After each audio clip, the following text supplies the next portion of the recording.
नमस्कार। Self plan kidney diet की class में आप सबका स्वागत है। सबसे पहली बात तो मैं यही करना चाहूँगी कि आखिर ये क्लास करने का मैंने क्यों सोचा, ये क्यों मेरे मन में आया कि ये एक इम्पॉर्टेंट सब्जेक्ट है। क्योंकि जो मेरा एक्सपीरियंस रहा है किडनी पेशेंट्स के साथ, उसमें मैंने ये देखा है कि किडनी पेशेंट और उसकी जो फैमिली है, वो जीवन भर हॉस्पिटल्स के चक्कर काटते रहते हैं। एक जगह से दूसरी जगह, एक डॉक्टर से दूसरी डॉक्टर के पास जा जाके वो लोग परेशान हो जाते हैं। कभी दवाइयाँ, कभी सर्जरी, कभी डायलिसिस, लेकिन प्रॉब्लम की सॉल्यूशन नहीं होती। और सबसे बड़ी प्रॉब्लम जो किडनी पेशेंट्स की रहती है वो है उनकी डाइट। तो डाइट के बारे में बहुत सारी कन्फ्यूजन्स रहते हैं किडनी पेशेंट्स को और उनके फैमिली मेम्बर्स को। तो इस वजह से ही ये क्लास करने का मैंने सोचा और आज मैं आपके साथ हूँ। तो चलिए शुरू करते हैं कि सेल्फ प्लान किडनी डाइट हमने किस तरह से करना है। चाहे वो पेशेंट हो, चाहे वो पेशेंट का अटेंडेंट हो, चाहे आप उसके डाइटिशियन हैं, चाहे आप उसके केयर टेकर हैं, चाहे आप उसके डॉक्टर हैं। तो ये लेक्चर जो है आपके बहुत काम आने वाला है, तो इसको ध्यान से सुनिए और बार बार सुनिए। तो स्लाइड्स जो बनाए हैं उसमें तकरीबन कंप्लीट नोट्स हैं, तो इसको भी आप सेव करके रखिए, जो कि आपके साथ शेयर हो चुकी है स्लाइड्स ऑलरेडी। तो चलिए स्टार्ट करते हैं कि किडनी डाइट जो है इसको सेल्फ प्लान कैसे करना है। सबसे पहले हमें ये समझने की ज़रूरत है कि आखिर जो किडनी है हमारी वो करती क्या है, उसका फंक्शन क्या है किडनी का। तो सबसे पहला फंक्शन जो आप देख पा रहे हैं जैसे कि यहाँ पे, वो है कि एंडोक्राइन फंक्शन। एंडोक्राइन फंक्शन में क्या होता है कि हॉर्मोन्स जो सिक्रीट करते हैं ग्लैंड्स, उसको हम एंडोक्राइन फंक्शन बोलते हैं। किडनी भी हॉर्मोन्स सिक्रेट करती है, जैसे कि एरिथ्रोपोइटिन है, जैसे कि और रेनिन है, एल्डोस्टेरोन है। ये सारे जो हॉर्मोन्स हैं, एंजियोटेंसिन है, ये किडनी सिक्रेट करती है। तो ये एक इसका बहुत इम्पॉर्टेंट फंक्शन है और जिसके बारे में बहुत सारे लोग नहीं जानते कि ये भी एक ग्लैंड की तरह इसके जो सेल्स हैं वो हार्मोन सिक्रेट करते हैं। तो जब किडनी अफेक्ट होती है तो हार्मोन्स की सिक्रीशन भी अफेक्ट होती है और वो हार्मोन्स जो काम करते हैं वो भी अफेक्ट होते हैं। दूसरा फंक्शन जो आप देख पा रहे हैं वो है मेटाबॉलिक वेस्ट एक्सक्रीशन। इसके बारे में हम सब जानते हैं कि किडनी का काम है बॉडी में से वेस्ट मटेरियल को बाहर निकालना। जितना रोजमर्रा की एक्टिविटी के दौरान मेटाबॉलिक वेस्ट जो है वो प्रोड्यूस होते हैं, यानी कि रोज वो जो वेस्ट मटेरियल जो है हमारी बॉडी में इकट्ठा होता है, तो उसको बाहर निकालने का काम मेजरली किडनी का है। हालांकि इसमें दूसरे ऑर्गन्स भी इन्वॉल्व हैं, जैसे कि हमारा लंग्स, हमारी स्किन, लेकिन किडनी का रोल सबसे ज्यादा है। तीसरा फंक्शन है ड्रग मेटाबॉलिज्म एंड एक्सक्रीशन, यानी कि जो भी कोई दवाइयां हम खाते हैं उनको मेटाबोलाइज करने में, यानी कि उनको पचा के और बॉडी पे उनका असर जिस फॉर्म में होता है उसमें लाने के लिए, और जो उसका रेजिड्यू रह जाता है, जो केमिकल्स रह जाते हैं, उसको बाहर निकालने के लिए किडनी का बहुत बड़ा रोल है। तो यहीं से हमें समझ में आता है कि हम जो कोई भी दवाइयां खाते हैं, कोई भी केमिकल्स जो हम अपने अंदर डाल रहे हैं, उसका किडनी के ऊपर बहुत लोड पड़ रहा है, बहुत अफेक्ट पड़ रहा है। इसलिए सोच समझ के दवाइयां हमें खानी चाहिए। चौथा फंक्शन है एसिड बेस बैलेंस, यानी कि जितनी भी एसिडिक चीजें हमारी बॉडी में बन रही है उसको जब किडनी हमारे बाहर निकाल रही है, तो समझिए कि हमारी जो बॉडी है वो अल्कलाइन हो रही है। जैसे कि for example uric acid. Uric acid अपने आप में एक एसिडिक चीज है। वो जितना ज्यादा हमारी बॉडी में होगा उतना ज्यादा हमारा ब्लड एसिडिक होता जाएगा, तेजाबी होता जाएगा। तो किडनी रोज ये काम करती है कि बॉडी में से एसिडिक चीजों को बाहर फेंक के बॉडी को ज्यादा से ज्यादा अल्कलाइन रखने की कोशिश करती है। नेक्स्ट जो इसका फंक्शन है वो है ब्लड प्रेशर कंट्रोल।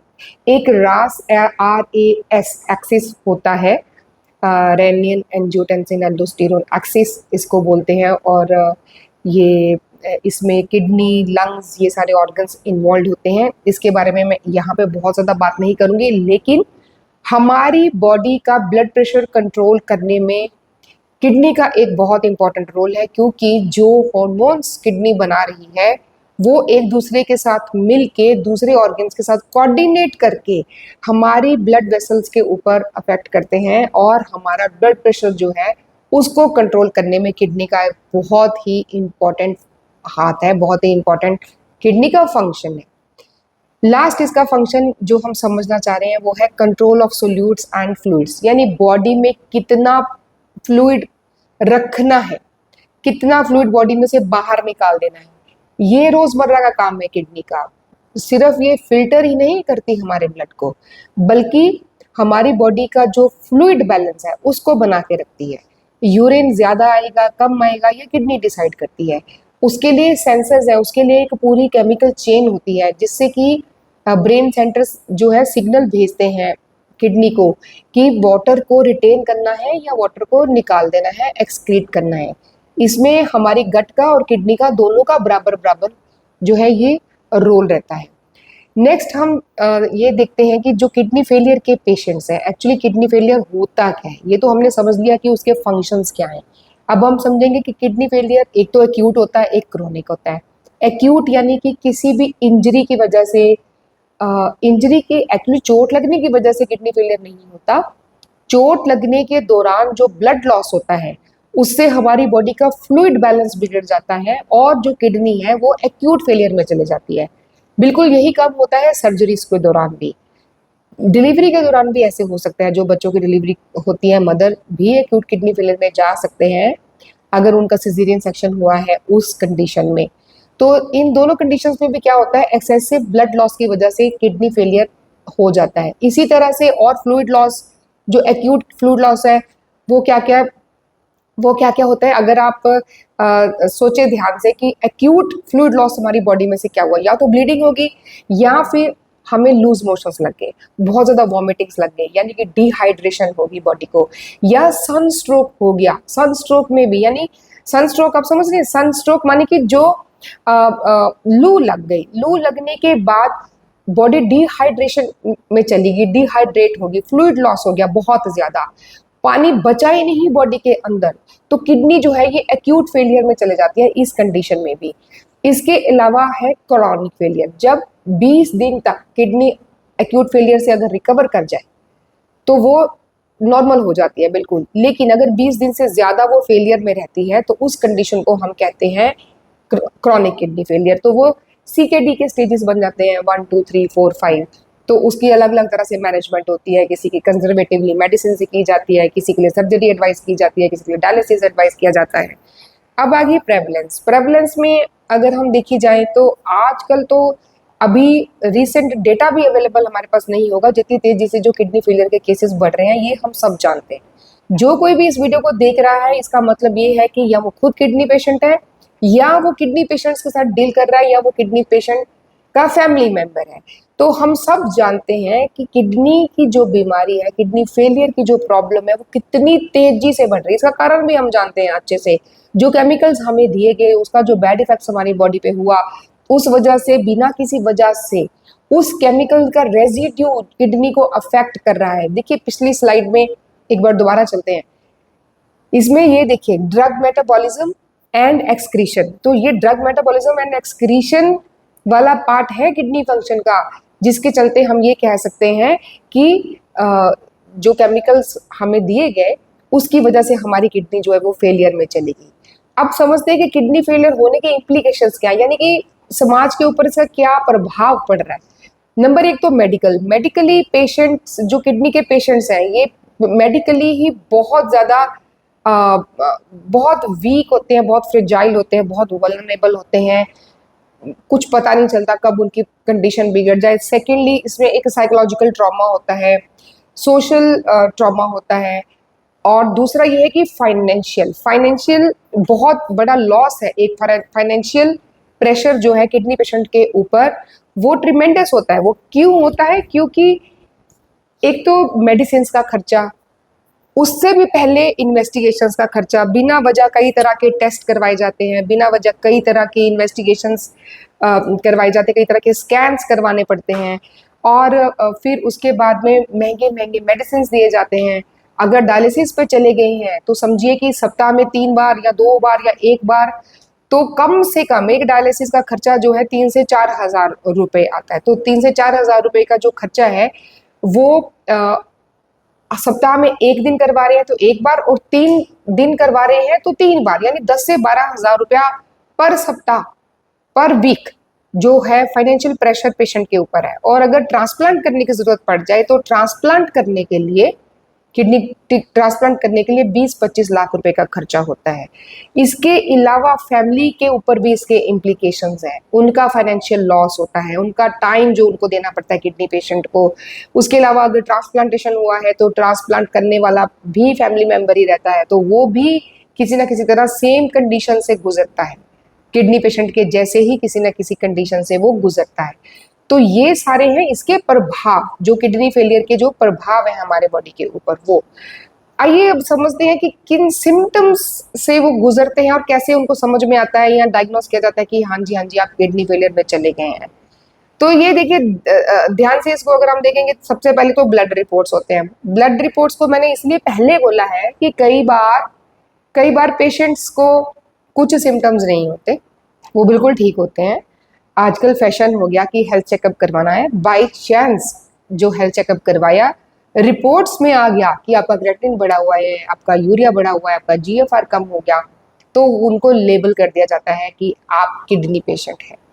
तो इस तरह से भी किडनी पेशेंट बनते हैं। इसीलिए मैं ब्लड रिपोर्ट्स की बात कर रही हूँ कि या तो यूरिया बढ़ा हुआ होगा, या क्रेटिनिन बढ़ा हुआ होगा, या फिर यूरिन में प्रोटीन की लीकेज हो रही होगी। एल्ब्यूमिन एक प्रोटीन ही है जिसका लीकेज होता है नेफ्रोटिक सिंड्रोम में, जिनको नेफ्रोटिक सिंड्रोम की प्रॉब्लम होती है उनमें। तो ये एक्चुअली एक प्रॉब्लम होती है। और पोटेशियम बहुत डरावना इसको बना के रखा हुआ है पोटेशियम को, कि पोटेशियम बढ़ गया तो एकदम से मर जाएंगे। और किडनी पेशेंट को सबसे ज़्यादा डर जो है वो पोटेशियम से ही लगता है। सोडियम जो रहता है, यानी कि ये नमक रहता है एक तरह से, जो सोडियम है वो हमारे ब्लड प्रेशर को मेंटेन करने में भी हमारी हेल्प करता है, पोटेशियम भी करता है। पर इसके बढ़ने से ब्लड प्रेशर का डायरेक्ट रिलेशन है, लेकिन कई कंडीशंस ऐसे होते हैं जिसमें सोडियम कम भी हो जाता है। आगे हम इनके बारे में बात करने वाले हैं, इलेक्ट्रोलाइट्स के बारे में। अब फिजिकल सिम्टम्स की बात करते हैं। फिजिकल सिम्टम्स हर पेशेंट के अलग अलग रहते हैं। किसी पेशेंट को वीकनेस रहती है, वो वीकनेस रहते रहते पेशेंट हॉस्पिटल में चला गया दिखाने के लिए, डॉक्टर के पास चला गया कंसल्ट करने के लिए, उन्होंने टेस्ट करवा लिए तो पता चला जी किडनी फेलियर है, इसलिए ये पेशेंट को वीकनेस लग रही है। लेग क्रैम्प्स, यानी कि कई पेशेंट जिनका सोडियम बहुत कम हो जाता है, या जिनका पोटेशियम जो है वो बढ़ने लगता है, इन दोनों तरह के पेशेंट्स को लेग क्रैम्प्स रहते हैं। मतलब उनके अपने आप जो मसल्स हैं वो क्रैम्प्स उसमें पड़ जाते हैं, नस पे नस चढ़ जाती है, जिसको हम बोलते हैं, बड़ी दर्द भरी पेनफुल कंडीशन ये रहती है।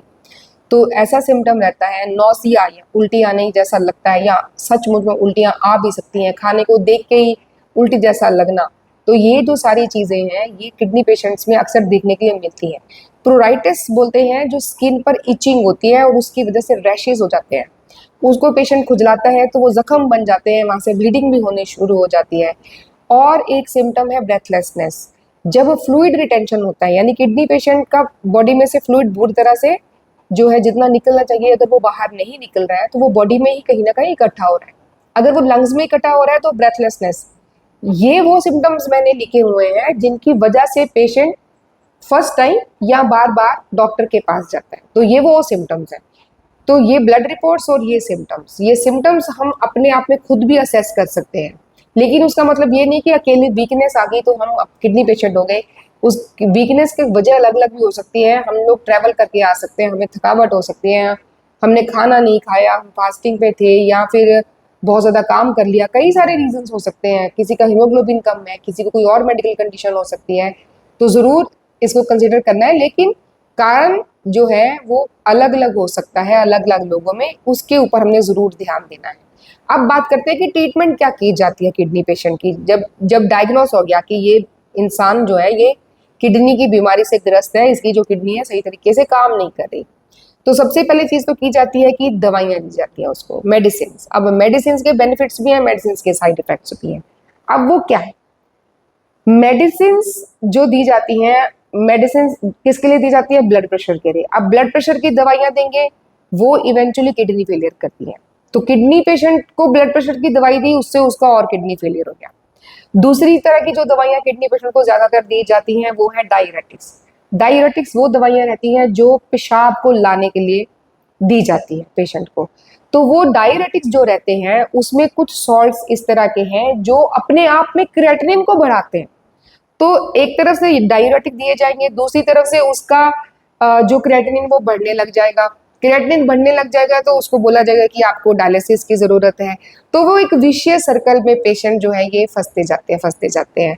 और डायबिटीज की दवाइयां हैं, डायबिटीज के पेशेंट्स को जब डायबिटीज की दवाइयां दी जाती हैं, यानी कि शुगर को कंट्रोल करने वाली जो दवाइयां हैं, वो भी जो है किडनी फेलियर का एक बड़ा कारण होती है। इसके अलावा कई तरह के सप्लीमेंट्स हैं जो बिना मतलब के हम लोग लेते रहते हैं। और सप्लीमेंट्स यानी कि ताकत की दवाइयाँ जिसको हम कहते हैं, या दर्द की दवाइयाँ, जो दर्द की दवाइयाँ हैं वो तो बहुत ही एक समझ लीजिए कि मेजर रोल प्ले करती हैं को किडनी की जो फंक्शनिंग है उसको इम्पेयर करने के लिए, उसको कम करने के लिए। तो इसलिए दवाइयाँ जो भी खानी है ये हमें अच्छे से समझ लेना है। पहली बात, हमें उसकी ज़रूरत है कि नहीं है। दूसरी बात, क्या उस दवाई को खाने से हमें बेनिफिट ज़्यादा होगा या कि उस दवाई को खाने से हमें नुकसान ज़्यादा होगा। तो ये दोनों चीज़ें अच्छी तरह से हमें समझ लेनी है, फिर ही कोई दवा खानी है। दूसरी चीज़, डायलिसिस। पेशेंट्स अगर मेडिसिन से रिकवर नहीं कर रहा, मतलब उसको कुछ सिम्टम्स भी हो सकते हैं और ऐसा भी हो सकता है कि उसको कुछ सिम्टम्स नहीं हो, केवल उसके रिपोर्ट्स बढ़े हुए हैं। तो डायलिसिस जो दो कंडीशंस में डिसाइड किया जाता है। एक कंडीशन वो रहती है जहां पे पेशेंट के सिर्फ क्रिएटिनिन के लेवल्स को देख के उसको डायलिसिस पर डाल दिया जाता है। अगर 8 है तो आपको एक बार करवाना है, 10 है तो आपको 2 बार करवाना है, इतना है तो इतनी 3 बार करवाना है डायलिसिस। तो ये वो कंडीशन रहती है जहाँ पे हो सकता है पेशेंट को डायलिसिस की जरूरत ही ना, वो दूसरी चीजों से मैनेज हो सकता हो, लेकिन उसको डायलिसिस पर डाल दिया जाता है। दूसरी कंडीशन वो कंडीशन रहती है जिस कंडीशन में एक्चुअली पेशेंट को डायलिसिस की जरूरत होती है। वो कंडीशन होती है जहां वो कोई लाइफ थ्रेटनिंग सिम्टम्स जो है उसको परेशान कर रहे हैं, जैसे कि उसके लंग्स में पानी भर गया, उस वजह से वो सांस नहीं ले पा रहा, उस वजह से वो लेट नहीं पा रहा, वो सो नहीं पा रहा। अगर पेशेंट लेट नहीं पा रहा है, सीधा लेट नहीं पा रहा पीछे को, इसका मतलब उसके फेफड़ों में पानी भरा हुआ है। वो जब लेटता है तो उसके जो पूरे एयर जो बैलून्स हैं लंग्स के अंदर, जिनको हम एल्वियोलाई बोलते हैं, वो और ब्रोंक्यूल्स तक भी पानी पूरा जो है फ्लूइड अंदर का जो है वो चला जाता है, जो लंग्स में भरा हुआ वो वाला। और वो सांस लेने में उसको बहुत ज़्यादा दिक्कत होती है। इस तरह की कंडीशन में अगर पेशेंट को बहुत ज़्यादा ब्लीडिंग स्टार्ट हो गई, इस तरह से कई तरह के सिम्टम्स रहते हैं जो कि एक्यूट सिम्टम्स रहते हैं और जिनको इमीडिएटली मैनेज करने के लिए, स्पेशली एक्यूट किडनी फेलियर में, तो उस कंडीशन में एक्यूट किडनी फेलियर अगर वो फ्लूइड लॉस की वजह से हो रहा है तो उस कंडीशन में क्या रहता है, एक तरह से तो पेशेंट को फ्लूइड देने की जरूरत है, मतलब वो डिहाइड्रेटेड है, उसको पानी देना चाहिए, उसको फ्लूइड्स देने चाहिए, चाहे वो आईवी है, चाहे वो मुंह से ले पा रहा है या कैसे भी उसको देना चाहिए। दूसरी तरफ से उसकी किडनी फेलियर में चली गई, वो पानी को बाहर नहीं निकाल सकेगी। तो इस कंडीशन में पेशेंट को कई बार 1 या 2 डायलिसिस करने पड़ सकते हैं, लेकिन उस कंडीशन से वो रिकवर कर जाते हैं, एक्यूट किडनी पेशेंट्स जो रहते हैं। लेकिन क्रॉनिक किडनी पेशेंट्स में भी कुछ ऐसी लाइफ थ्रेटनिंग सिचुएशंस में डायलिसिस की जरूरत पड़ती है, और कुछ पेशेंट्स ऐसे होते हैं जिनको एक्चुअली रेगुलर डायलिसिस की जरूरत पड़ती है, जिनका किडनी फंक्शन बहुत ज्यादा कॉम्प्रोमाइज्ड है और किसी भी तरह से जो है उसको हम नॉर्मल कंडीशंस में नहीं ला पा रहे, उसकी बॉडी की एसिडिक नेचर को नहीं कम पा रहे, जो किडनी का काम है, उसकी बॉडी में से फ्लूइड्स को बाहर नहीं निकाल पा रहे, जो किडनी का काम है, उसकी बॉडी में से वेस्ट प्रोडक्ट्स को बाहर नहीं निकाल पा रहे, चाहे हम थेरेपी से कर रहे हैं, चाहे हम मेडिसिन से कर रहे हैं, चाहे हम कोई भी और डाइट से कर रहे हैं। तो ये 3 चीजें मेजरली होती है जिससे हम मैनेज करने की कोशिश करते हैं। अगर हम इसे नहीं कर पा रहे तो उस कंडीशन में पेशेंट को डायलिसिस जो है वो करवाना पड़ सकता है। तो ये इसके पर्पस और इफेक्ट्स मैंने आपके साथ डिस्कस किए। अब आ गया ट्रांसप्लांट। किडनी ट्रांसप्लांट जो है आजकल बहुत ही शुरुआत में ही जैसे ही डायग्नोस हुआ वैसे ही बोल देंगे किडनी ट्रांसप्लांट आप करवा लीजिए। अब डायलिसिस और ट्रांसप्लांट ये 2 चीजें ऐसी हैं जो हमारे देश में, खास करके भारत में, क्या है, नंबर 1 है अफोर्डेबिलिटी, यानी कि पेशेंट उसकी उसके आने वाला खर्चा अफोर्ड कर सकता है कि नहीं, नंबर एक, इस वजह से उसको वो एक्सेप्ट नहीं करते। दूसरा है एक्सेप्टेबिलिटी, हम लोग सर्जरी नहीं करवाना चाहते, हम डायलिसिस से डरते, हम डायलिसिस नहीं करवाना चाहते। हालांकि बहुत ज़्यादा मेजर परसेंटेज वही होती है जिनको ज़रूरत नहीं होता और उनको डायलिसिस पर डाल दिया जाता है। लेकिन अगर एक्चुअली भी पेशेंट को डायलिसिस की ज़रूरत है, उस कंडीशन में वो इतना डरा हुआ होता है कि वो उसको करवाना नहीं चाहता, वो उसको, क्योंकि उसको ये पता है कि एक बार करवाना शुरू कर दिया तो मुझे जीवन भर करवाना पड़ेगा। लेकिन इस मिथ को मैं अभी क्लियर कर देती हूँ कि ऐसा बिल्कुल नहीं है। डायलिसिस करवाना पड़ सकता है कुछ कंडीशंस में, जैसे मैंने पहले डिस्कस किए। उसका मतलब ये नहीं कि आपने एक बार डायलिसिस करवा लिया तो आपको हमेशा डायलिसिस करवाना पड़ेगा।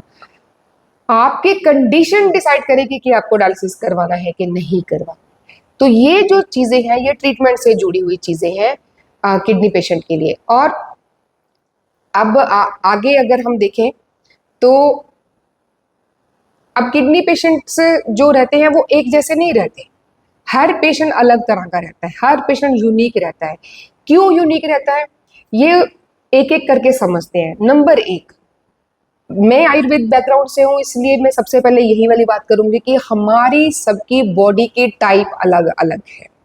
हमारी बॉडी की प्रकृति जिसको बोलते हैं संस्कृत में, जो आयुर्वेद में, यानी कि बॉडी टाइप। किसी की बॉडी नेचुरल तरीके से ज्यादा ठंडक वाली होती है, किसी की ज्यादा गर्मी वाली होती है, किसी की ज्यादा फुलावट वाली होती है, किसी की कुछ भी करने से वो जो है रूखे सूखे ड्राई वीक ही रहते हैं, मतलब देखने में वो वीक लगते हैं। तो हर किसी का बॉडी टाइप होता है। तो वो किडनी पेशेंट का भी बॉडी टाइप जो है वो अलग अलग हो सकता है। जरूर नहीं है कि एक ही बॉडी टाइप वाले पेशेंट्स को किडनी की प्रॉब्लम हो सकती है। तो इसलिए किडनी पेशेंट जो है वो, उसका बॉडी टाइप क्या है ये जानना बहुत जरूरी है। उसके हिसाब से हम लोग ये जान पाएंगे कि उसको किस तरह के सिम्टम्स ज्यादातर आ सकते हैं, है ना। अगर तो और किस तरह की चीजें उस पेशेंट को ज्यादा परेशान कर सकती हैं। फॉर एग्जाम्पल, अगर जिन लोगों ने आयुर्वेद का बेसिक्स किया है मेरे साथ, या फिर जिन लोगों को आयुर्वेद का ज्ञान है, वो लोग इस बात को समझ जाएंगे कि जो वात पित्त और कफ, जो तीन एलिमेंट्स रहते हैं हमारी बॉडी के, जो फंक्शनल एलिमेंट्स रहते हैं, जिसको हम ह्यूमर्स भी बोलते हैं, इनमें ये डिसाइड करते हैं कि हमारी बॉडी की नेचर क्या रहेगी। फॉर एग्जाम्पल, वात का जो वात वाले बॉडी टाइप रहते हैं, वात गुण वाले, जिसको वाता भी बोलते हैं, या अगर हम इसको आसान भाषा में समझना चाहें तो एयर एलिमेंट जिनमें ज्यादा रहता है, उनकी बॉडी नेचुरल तरीके से ही, नॉर्मली ही जो है वो नंबर एक ड्राई रहेगी, नंबर दो उनको ठंड ज्यादा लगेगी, नंबर तीन उनको दिक्कतें भी वैसी आएंगी, पेन्स वगैरह ज्यादा लगेंगी, उनके बाल रूखे रहेंगे, उनकी स्किन ड्राई रहेगी, वो ठंड को ज्यादा टॉलरेट नहीं कर पाएंगे। पित्त प्रकृति वाले फायर एलिमेंट वाले होते हैं, तो वो उनकी बॉडी में एसिडिटी ज्यादा रहती है, उनके डाइजेशन बहुत स्ट्रांग रहेगी, उनकी जो बॉडी है वो थोड़ी ऑयली रहेगी, और उनकी स्किन जो है वो कंप्लेक्शन ज्यादातर फेयर की तरफ रहेगा, उनके जो बाल है वो भी शाइनी रहेंगे। लेकिन उनको गर्मी बहुत लगेगी, वो गर्मी टॉलरेट नहीं कर सकते, तो ठंडी चीजें पसंद करेंगे। ये उनकी नेचर है, ये उनका बॉडी टाइप है। ऐसे ही कफा होते हैं तो जो जिनमें वाटर एलिमेंट ज्यादा रहता है, नेचुरोपैथी में भी सेम है, आयुर्वेद में भी सेम है। तो जिनमें वाटर एलिमेंट डोमिनेंट रहता है, वो उनकी जो इंटेलेक्ट होती है, यानी कि उनकी जो विजडम होती है वो ज्यादा होती है, वो बहुत स्लो और स्टेडी तरीके से अपना काम करना पसंद करते हैं, धीरे धीरे काम करना पसंद करते हैं, डिसीजन लेने में बहुत टाइम लगाते हैं, उनको कफ से रिलेटेड प्रॉब्लम्स ज्यादा आती हैं। तो ये कुछ एक चीजें हैं, मैं बहुत ज्यादा डिटेल में यहाँ नहीं जाना चाह रही हूँ। तो ये कुछ एक चीजें हैं जो बॉडी टाइप है हमारी, वो उसको समझने के लिए मैंने आपके साथ की। तो ये है कि बॉडी टाइप भी हमें देखना है, उसके हिसाब से ही हमें बहुत सारी चीजें चूज करनी पड़ेंगी। फिर नेक्स्ट इज विकृति, मतलब उसकी बॉडी में प्रॉब्लम्स क्या है। विकृति मतलब उसकी बॉडी में मेन प्रॉब्लम क्या है, उसके साथ एसोसिएटेड प्रॉब्लम्स क्या है, और वो किस लेवल तक जा चुकी है। तो ये चीजें भी पेशेंट टू पेशेंट वेरी करती है। कोई पेशेंट डायबिटीज का पेशेंट है, किसी का ब्लड प्रेशर बढ़ा हुआ रहता है, किसी का ब्लड प्रेशर कम रहता है, किसी की बॉडी में स्वेलिंग ज्यादा रहती है, किसी की लंग्स में पानी ज्यादा भरता है, किसी के पैरों में ज्यादा पानी भरता है, किसी के पेट में ज्यादा पानी भर जाता है क्योंकि उसका लीवर साथ में इन्वॉल्व है, किसी के ब्रेन में भी कंफ्यूजन रह सकती है। इस तरह से हर किडनी पेशेंट के जो सिम्टम्स हैं वो अलग अलग रहते हैं। हर किडनी पेशेंट की जो प्रॉब्लम्स है वो अलग अलग रहती है। तो इसी वजह से हर किडनी पेशेंट दूसरे से अलग हो जाता है। तीसरी जो चीज कंसिडर करने वाली है वो है स्टेज ऑफ द डिजीज या कोमॉर्बिडिटीज जिसको बोलते हैं, मतलब कितने ऑर्गेन्स साथ में इन्वॉल्व हो गए, ये देखना जरूरी है। अकेली किडनी अफेक्ट हुई है, जैसे कि एक्यूट किडनी फेलियर में उसका कुछ कारण रह सकता है। क्रॉनिक में है तो उसका कारण क्या है, डायबिटीज की वजह से है तो डायबिटीज की वजह से भी है, तो और कौन कौन से ऑर्गन्स उसके साथ में इन्वॉल्व हो चुके हैं, क्या उसको हार्ट की भी दिक्कत है। ज्यादातर किडनी पेशेंट जो है उनका इलेक्ट्रोलाइट इम्बैलेंस होने की वजह से, आई रिपीट, इलेक्ट्रोलाइट इम्बैलेंस होने की वजह से उनकी मस्कुलर एक्टिविटी अफेक्ट होती है। स्पेशली पोटेशियम जो है, पोटेशियम के वजह से मस्कुलर एक्टिविटी हमारी बॉडी की बहुत ज्यादा प्रभावित होती है। पोटेशियम कम होने की वजह से अगर वो कम तरफ की तरफ हम रखते हैं तो हमारा ब्लड प्रेशर कंट्रोल में नहीं रहता, और अगर पोटेशियम इम्बैलेंस्ड है तो मसल सही तरह से काम नहीं करते, तो इसलिए ज्यादातर हार्ट की पंपिंग पावर अफेक्ट हो जाती है, उसमें स्टेनोसिस हो जाता है, कई तरह के दिक्कत आ जाती है, उसकी कंडक्शन में आ जाती है, उसके जो कॉन्ट्रैक्शंस में आ जाती हैं, उसकी पंपिंग पावर में आ जाती हैं। इसी तरह से अलग अलग ऑर्गन्स, किसी के लंग्स किस लेवल तक इन्वॉल्व है, तो ये उसकी स्टेज डिसाइड करती है कि कौन सी स्टेज पर वो पेशेंट है। केवल सीकेडी 1 2 3 4 5 की बात मैं बिल्कुल नहीं कर रही हूँ यहाँ पे मैं बात कर रही हूँ कि पेशेंट को और क्या क्या दिक्कतें हैं साथ में।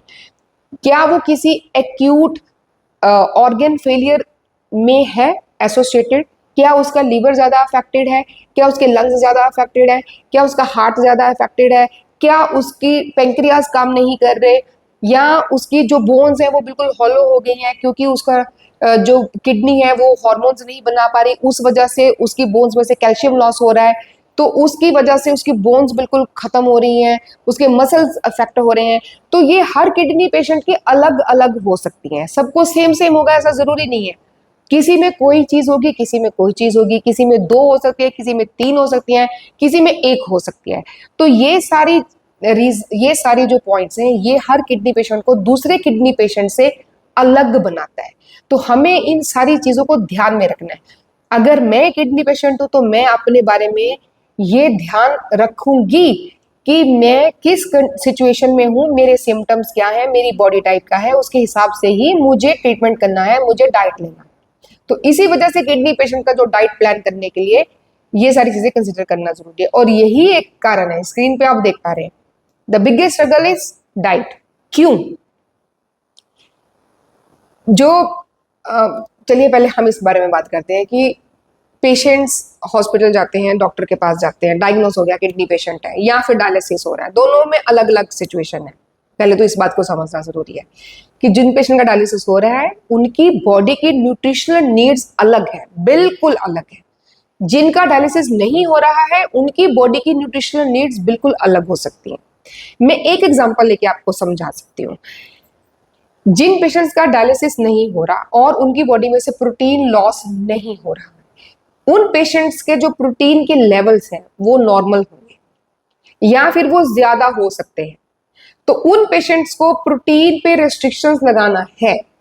लेकिन अगर कोई पेशेंट ऑलरेडी एल्ब्यूमिनूरिया का पेशेंट है, प्रोटीन लॉस उसको हो रहा है पहले से ही, सेकंड कंडीशन, उसको डायलिसिस दिया जा रहा है, जितनी बार पेशेंट का डायलिसिस किया जाता है उतनी बार उसका ब्लड प्यूरिफाई करने के चक्कर में उसका एचबी लॉस होता है, हर एक डायलिसिस में उसका प्रोटीन लॉस होता है, उसके इलेक्ट्रोलाइट्स जो है उसका लॉस होता है, और उसका क्रेटिनिन बढ़ता है, उसकी यूरिन बढ़ने की क्षमता कम हो जाती है।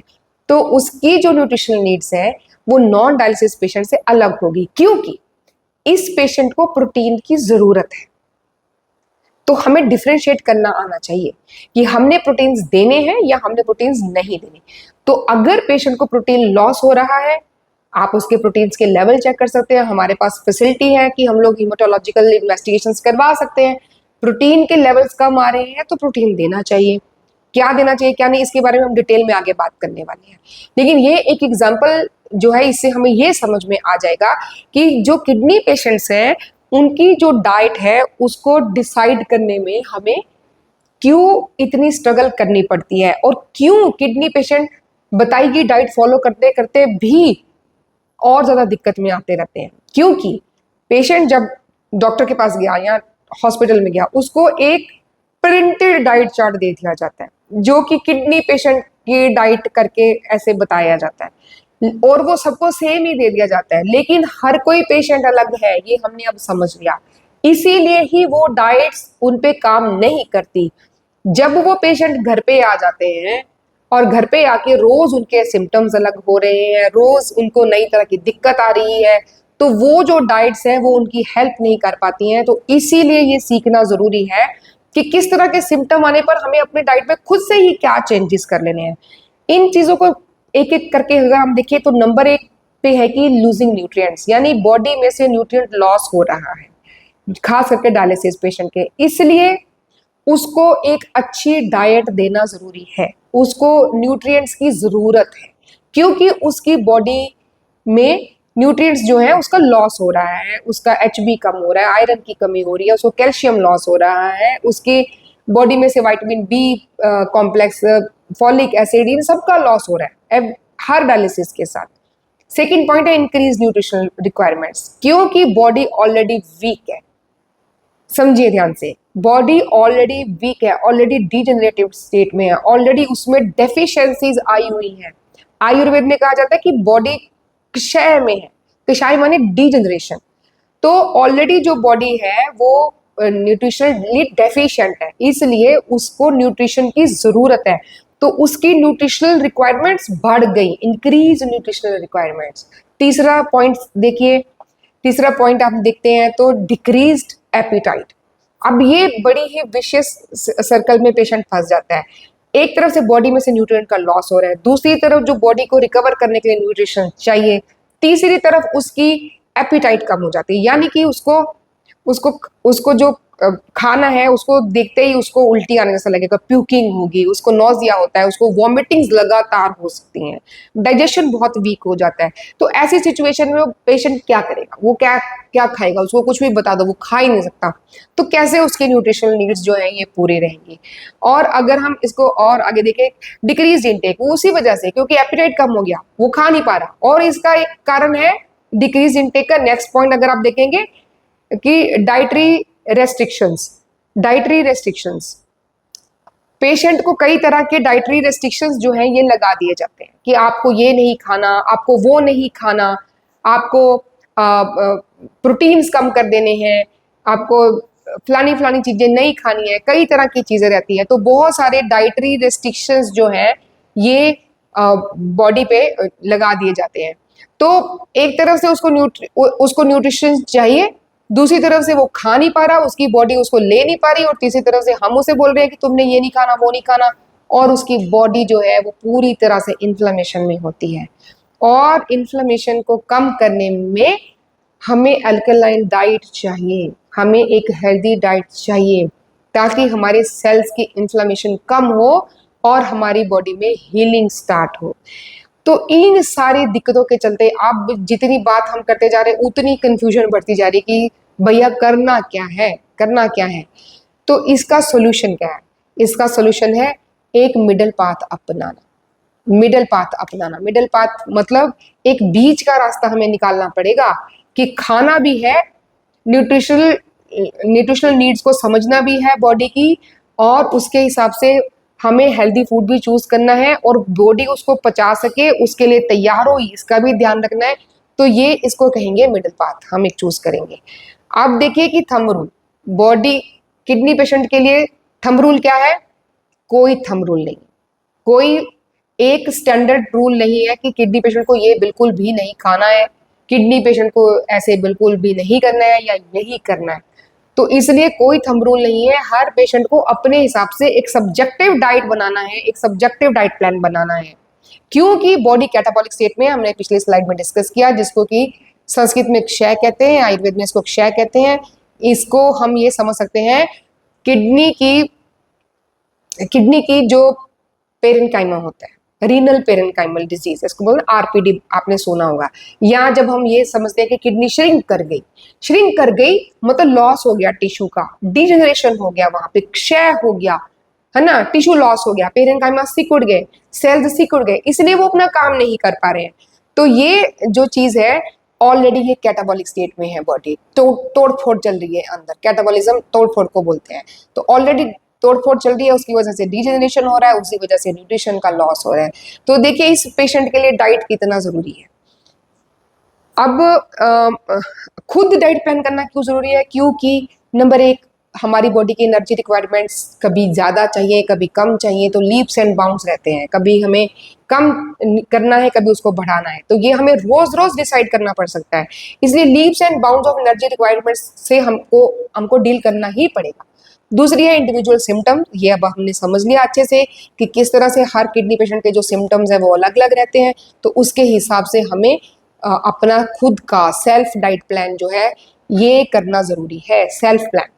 फिर है एक्यूट सिम्टम्स एट होम, घर पे रहते हुए अगर एक्यूट सिम्टम्स आ गए, बहुत ज्यादा छाती में रेशा जम गया, सांस नहीं आ रही, पेट में पानी भर गया, जो है एक सेंट पेन्स बहुत हो रहे, बहुत वीकनेस आ गई, कंफ्यूजन होने लग गई, बॉडी पे इचिंग होने लग गई, यूरिन आना बंद हो गया या कम हो गया सडनली, तो इन ऐसी सारी बहुत सारी सिचुएशंस हो जाती हैं जो एक्यूट कंडीशंस होती हैं। घर पे रहते रहते अगर इस तरह के सिम्टम आते हैं तो हम अपने डाइट में क्या चेंजेस कर सकते हैं, उस समय हम कहाँ पे कॉल करेंगे, कहाँ पे जाएंगे, हर बार हॉस्पिटल नहीं जा सकते।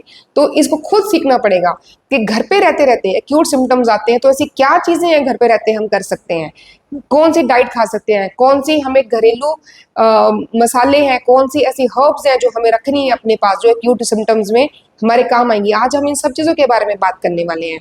और लास्ट चीज है इलेक्ट्रोलाइट इम्बैलेंस। ये अब तक हमें अच्छे से समझ आ गया होगा कि बॉडी में इलेक्ट्रोलाइट्स यानी कि जो सॉल्ट्स रहते हैं, जिसको सोडियम है, क्लोराइड है, पोटेशियम है, फास्फोरस है, इस तरह की जो चीज़ें हैं ये सारे सॉल्ट्स रहते हैं, इसको इलेक्ट्रोलाइट्स बोलते हैं। क्योंकि किसी पे पॉजिटिव चार्ज होता है, किसी पे नेगेटिव, इसलिए इसको इलेक्ट्रोलाइट्स कहा जाता है। ये सारे जो है ये हमारी नर्व्स के कंडक्शन के लिए, हमारी नर्व्स से मैसेज एक जगह से दूसरी जगह पे सही तरीके से जाए। दूसरा, मसल्स कॉन्ट्रैक्ट करेगा कि उसको रिलैक्स होना है, मतलब उसको हाथ को इधर करना है कि इधर करना है, ये करने में इलेक्ट्रोलाइट्स सोडियम पोटेशियम पंप, यानी कि सोडियम और पोटेशियम अंदर बाहर जाके सेल्स के, मसल्स के सेल्स के अंदर बाहर जाके ये डिसाइड करते हैं कि इसको पानी अंदर लेना है तो ये फूल जाएगा और पानी छोड़ना है तो ये सिकुड़ जाएगा। ऐसे टच मी नॉट देखा है आपने कभी? टच मी नॉट यानी छुई मुई का पौधा जिसको बोलते हैं, उसको हम छूते हैं तो वो तुरंत से मुरझा जाती है क्योंकि वो उसका पानी का लॉस हो जाता है। तो बिल्कुल उसी तरह, और लेकिन जब हम उसको छोड़ देते हैं तो थोड़ी देर में ही वो दोबारा से हरी भरी हो जाती है, दोबारा से वो जो है अपना पानी एब्जॉर्ब करके, मॉइस्चर जो है एब्जॉर्ब करके वो वापस जो है नॉर्मल स्टेट में आ जाती है। तो हमारे मसल्स भी इस तरह से काम करते हैं। लेकिन ये कौन डिसाइड करता है कि उसको कौन सी स्टेट में जाना है? ये हमारे इलेक्ट्रोलाइट्स डिसाइड करते हैं। ये सोडियम और पोटेशियम पंप डिसाइड करता है कि मसल को किस तरह से एक्टिविटी करनी है। तो इसलिए जो इलेक्ट्रोलाइट इम्बैलेंस है वो हमें इसके साथ हमें डेली बेसिस पर डील करना पड़ेगा। और इसके लिए हमें अपने फ्रूट्स, वेजिटेबल्स, हमारे फ्लूइड्स, ये सब हमें चूज करने हैं। तो आइए इसको सीखते हैं कि बॉडी में हमें एक्चुअली एनर्जी जो है वो भेजनी कैसे है। देखिए ये एक स्टैंडर्ड है कि बॉडी का पर केजी बॉडी वेट के हिसाब से 30 से 35 कैलोरीज हमें चाहिए होती हैं एनर्जी की। एनर्जी हमें फूड से मिलती है। यानी अगर एक 70 किलो का इंसान है तो 30 किलो के हिसाब 30 कैलोरीज के हिसाब से भी अगर लगाएं तो 2100 कैलोरी उसको खाना ही चाहिए दिन में। अगर 60 किलो का है तो 60 को 30 से हम लोग मल्टीप्लाई करेंगे तो 1800 कैलोरी आएगा। तो हमें अपनी बॉडी वेट के हिसाब से खाना है, हमें अपनी बॉडी वेट के हिसाब से डिसाइड करना है कि हमारी एनर्जी नीड्स कितनी है, हमारी बॉडी की न्यूट्रिशनल रिक्वायरमेंट कितना है, उसके हिसाब से हम फिर आगे आगे चूज करेंगे। हम अब ये देखते हैं कि डिस्ट्रीब्यूशन, मतलब जो ऐसे ऐसे हमने सुना हुआ है, ऐसे हमने पढ़ा भी हुआ है, ऐसे हमने समझा भी हुआ है कि कार्बोहाइड्रेट्स, फैट्स और प्रोटीन्स, ये जो तीनों हैं ये एनर्जी के मेन सोर्सेज हैं बॉडी में। तो 50 से 60% जो एनर्जी है, जितनी रिक्वायरमेंट है हमारी, वो कार्बोहाइड्रेट से आनी चाहिए। इसको हम आगे और डिटेल में समझने वाले हैं। फैट से 25 से 35% एनर्जी जो है बॉडी की आनी चाहिए, ये किडनी पेशेंट की मैं बात कर रही हूँ। और तीसरी चीज आप देख रहे हैं प्रोटीन्स, प्रोटीन्स को 10 से 35% लिखा है, जबकि नॉर्मल इंसान में ये 25% से 35% रहता है, लेकिन किडनी पेशेंट के लिए ये 10 से 35% है। जैसे हमने पहले डिस्कस किया, अगर बॉडी को प्रोटीन लॉस नहीं हो रहा और उसके जो प्रोटीन्स हैं वो ऊपर बढ़ जा रहे हैं, उसकी मात्रा ज्यादा है, तो उसको प्रोटीन्स की क्वांटिटी कम देनी है। अगर वो उसको प्रोटीन लॉस हो रहा है डायलिसिस की वजह से या प्रोटीन यूरिया की वजह से, तो उसको हमने उसकी जो खाना है उसमें प्रोटीन की मात्रा हमें बढ़ानी चाहिए। तो ये डिपेंड्स अपॉन द कंडीशन। तो चलिए अब इसको देखते हैं कि कैसे हमने डिसाइड करना है। तो ये देखिए, सबसे पहली चीज है कार्ब्स, यानी कि कार्बोहाइड्रेट्स। अब कार्बोहाइड्रेट्स ज्यादातर कैसे पता चलेगा कि कहाँ से आते हैं, तो ये मोटी मोटी 2-3 चीजें मैंने लिखी हैं इसमें। एक तो ग्रेन्स एंड सीरियल्स, यानी अनाज जिसको हम बोलते हैं, दालें या गेहूं, चावल, मक्का, इस तरह के जो अनाज जिसको हम बोलते हैं, दालें भी अनाज होती हैं, ये सब मिला के ये कार्बोहाइड्रेट्स का सोर्स होता है। तो एनर्जी का एक बहुत बड़ा सोर्स हमारी बॉडी के लिए दालें और अनाज है, दालें और जितने भी सीरियल्स हैं वो सभी। तो इसीलिए इनको खाना भी ज़रूरी है, लेकिन इनके भी काफ़ी सारी जो है ध्यान रखने की चीज़ें होती हैं। और इससे जो कार्बोहाइड्रेट्स मिलते हैं वो कॉम्प्लेक्स होते हैं, मतलब उसको पचाने के लिए बॉडी को मेहनत करनी पड़ती है, बॉडी को उसमें समय लगता है, और वो धीरे धीरे करके शुगर्स में बदलते हैं। जितने भी कार्बोहाइड्रेट्स हैं वो फाइनली शुगर में बदलते हैं, ग्लूकोज में बदलते हैं, फ्रक्टोज में बदलते हैं। तो एंड प्रोडक्ट ग्लूकोज या फ्रक्टोज ही रहने वाले होते हैं। तो उसमें जो कॉम्प्लेक्स है, जिसमें हम लोग मोटे अनाज अगर हम बोलें या होल ग्रेन्स बोलें, तो इनको पचाने में हमारी बॉडी को समय लगेगा, तो वो धीरे धीरे करके जो है ग्लूकोज को रिलीज करेगी बॉडी में, धीरे धीरे करके वो एनर्जी को रिलीज करेगी। यानी कि ये समझ लीजिए कि over a period of time हमारी बॉडी के लिए एनर्जी का जो लेवल है उसको वो मेंटेन करके रखते हैं। दूसरी चीज है फ्रूट्स। फ्रूट्स जो है ये सिंपल शुगर्स होते हैं, फ्रूट्स सिंपल शुगर्स होते हैं, और जो फ्रूट्स हैं ये क्विक एनर्जी देते हैं, क्विक एनर्जी हमारी बॉडी को मिलती है फ्रूट्स से। इसलिए जो फ्रूट्स है इसको सिंपल कार्ब्स बोला जाता है, सिंपल शुगर्स बोला जाता है। तो ये इनको पचाने के लिए बॉडी को बहुत ज्यादा मेहनत नहीं करनी पड़ती, इनको खा के हमें तुरंत हमारा ग्लूकोज लेवल जो है वो अप हो जाता है और तुरंत हमारी बॉडी को एनर्जी मिलती है। तो अब हम डिसाइड कर सकते हैं कि हमें तुरंत एनर्जी की जरूरत है कि हमें हमारी एनर्जी जो है वो सस्टेन्ड जो है वो सही चल रही है और हमें उसको वैसे ही सस्टेन करके रखना है। मिल्क एंड मिल्क प्रोडक्ट्स भी जो है कार्बोहाइड्रेट्स का अच्छा सोर्स है। तो ये मेजर सोर्सेज है, इसके अलावा छोटे छोटे और भी होते हैं। लेकिन अब इनको खाने में, चाहे वो अनाज हो जाए, चाहे वो फल हो जाए, सब्जियां हो जाए, चाहे वो दूध हो जाए या मिल्क के प्रोडक्ट्स हो जाए, कुछ भी ऐसी चीज हो जाए, अब इसको खाने का डर सबसे बड़ा क्या रहता है? डर ये रहता है जी पोटेशियम बढ़ जाएगा, इसमें तो फॉस्फोरस होता है, नमक होता है, तो हम लोग इसको खाएंगे तो हम लोग और बीमार पड़ जाएंगे। तो ये सारी भ्रांतियां हैं, मिसकंसेप्शंस हैं, इसको हम लोग डील कर सकते हैं, इसको हम बड़ी अच्छे से हैंडल कर सकते हैं। सेफ कार्बोहाइड्रेट्स के जो सोर्सेज हैं किडनी पेशेंट के लिए इन पर्टिकुलर, ये उसकी एक लिस्ट है। सूजी किडनी पेशेंट बड़े आराम से खा सकते हैं, उनको कोई डरने की जरूरत नहीं सूजी खाते हुए। नंबर 2 बकव्हीट, बकव्हीट बोलते हैं या जिसको कुट्टू बोलते हैं हम, कुट्टू का आटा जो रहता है, सिंघाड़े का आटा, वो खा सकते हैं किडनी के पेशेंट, ये उनके लिए सेफ होता है। इसके अलावा पफ्ड राइस जिसको कि मुरमुरा कहा जाता है, ये तो बहुत ही सेफ है किडनी पेशेंट के लिए, बहुत ही अच्छा सोर्स है कार्बोहाइड्रेट्स का, एनर्जी का, और बहुत लाइट होते हैं, बहुत हल्के होते हैं। पफ्ड राइस, मुरमुरा जिसको हम बोलते हैं, कहीं कहीं इसको मूरी बोलते हैं, लोग भेलपूरी बना के खाते हैं उसमें भी इसको डालते हैं। तो इसको किसी भी तरह से जो है किडनी पेशेंट जो है खा सकते हैं। तीसरे आगे है दलिया। दलिया भी जो है एक सेफ सोर्स ऑफ कार्बोहाइड्रेट्स है। जिसको हम सब्जियां डाल के पका के खा सकते हैं या मीठा भी बना के वो खा सकते हैं किडनी पेशेंट, अगर वो डायबिटिक नहीं है तो। फिर ज्वार है, वो भी सेफ कार्बोहाइड्रेट का सोर्स है किडनी पेशेंट के लिए। और पोहा, पोहा मतलब फ्लैटेंड राइस जिसको बोलते हैं, जिसको कूट कूट के फ्लैट किया हुआ होता है, चिवड़ा भी बोलते हैं इसको, पोहा बोलते हैं इसको, भी किसी भी फॉर्म में किडनी पेशेंट खा सकते हैं। तो ये कुछ सेफ सोर्सेज है। अब बात करते हैं चावल की। अभी चावल जो है इसके लिए बड़ी कंफ्यूजन होती है। चावल जो है लोग डरने लग जाते हैं, चावल के नाम से डर लगने लग जाता है कि भैया नहीं नहीं नहीं नहीं नहीं नहीं, डायबिटीज है, चावल नहीं खाने हैं। लेकिन अब आज हम समझेंगे कि किस कंडीशन में चावल नहीं खाने हैं और किसको चावल खाना बहुत सेफ है। तो चावल जो है इसको ज्यादातर ये माना जाता है कि ये इसका ग्लाइसेमिक इंडेक्स बहुत हाई है। मतलब ग्लाइसेमिक इंडेक्स होता है कि अगर हमने 100 ग्राम कोई चीज खाई तो उसको खाने से बॉडी में कितने शुगर्स बढ़े, उससे उसका ग्लाइसेमिक इंडेक्स आंका जाता है, मापा जाता है। वीट का भी होता है, मतलब जो गेहूं रहती है उसका भी रहता है, हर चीज का रहता है ग्लाइसेमिक इंडेक्स। लेकिन इंटरेस्टिंगली गेहूं और राइस यानी गेहूं और चावल का ग्लाइसेमिक इंडेक्स ऑलमोस्ट सेम है, ऑलमोस्ट सेम है।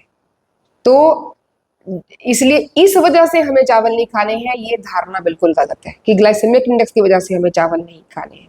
अगर आप डायबिटिक हैं, अगर आप किडनी पेशेंट हैं, अगर आपको कोई बीमारी नहीं है, किसी भी कंडीशन में आप चावल खा सकते हैं। उल्टा किडनी पेशेंट के लिए चावल एक बहुत ही सेफ और बहुत ही बेस्ट फूड है। This is safest and the best one. लेकिन इसीलिए ही, लेकिन क्यों ये लिखा हुआ है कि जीआई टेल्स नथिंग, मतलब जो ग्लाइसेमिक इंडेक्स है वो कुछ नहीं बताता, क्योंकि हमारी डाइट में हम चावल को अकेला नहीं खाते, हम उसे दाल के साथ में या किसी न किसी कॉम्बिनेशन में खाते हैं। तो जब हम किसी कॉम्बिनेशन में खाते हैं तो उसका ग्लाइसेमिक इंडेक्स जो है वो अलग तरह से काम करता है, उसके जो शुगर के रिलीज होने की स्पीड है वो अलग हो जाती है, उसके शुगर की स्पीड रिलीज होने की मात्रा अलग हो जाती है। तो जो हमारे खाने हैं, हमारा इंडियन फूड है, उसमें जो कॉम्बिनेशन हम खाते हैं, हम दाल चावल खाते हैं, हम खिचड़ी खाते हैं, हम उसमें सब्जियां डाल के खाते हैं, हम प्रोटीन्स एंड कार्ब्स को कॉम्बिनेशन करके खाते हैं। इस वजह से जो चावल है वो पेशेंट के लिए बिल्कुल सेफ फूड है। और स्पेशली रेड राइस जिसको शाली षष्टिक चावल भी बोला जाता है, जिसकी फसल पकने में 60 दिन लेती है, इसलिए उसको षष्टिक कहा जाता है। षष्टिक संस्कृत में 60 को बोला जाता है। तो जो किसान है वो इस बात को समझेंगे कि 60 दिन जिस फसल को पकने में लगे, ऐसा जो चावल, और ये लाल रंग का रहता है, ज्यादातर रेड राइस इसको बोला जाता है। तो ये जो चावल है ये किडनी पेशेंट के लिए बहुत ही अच्छा होता है।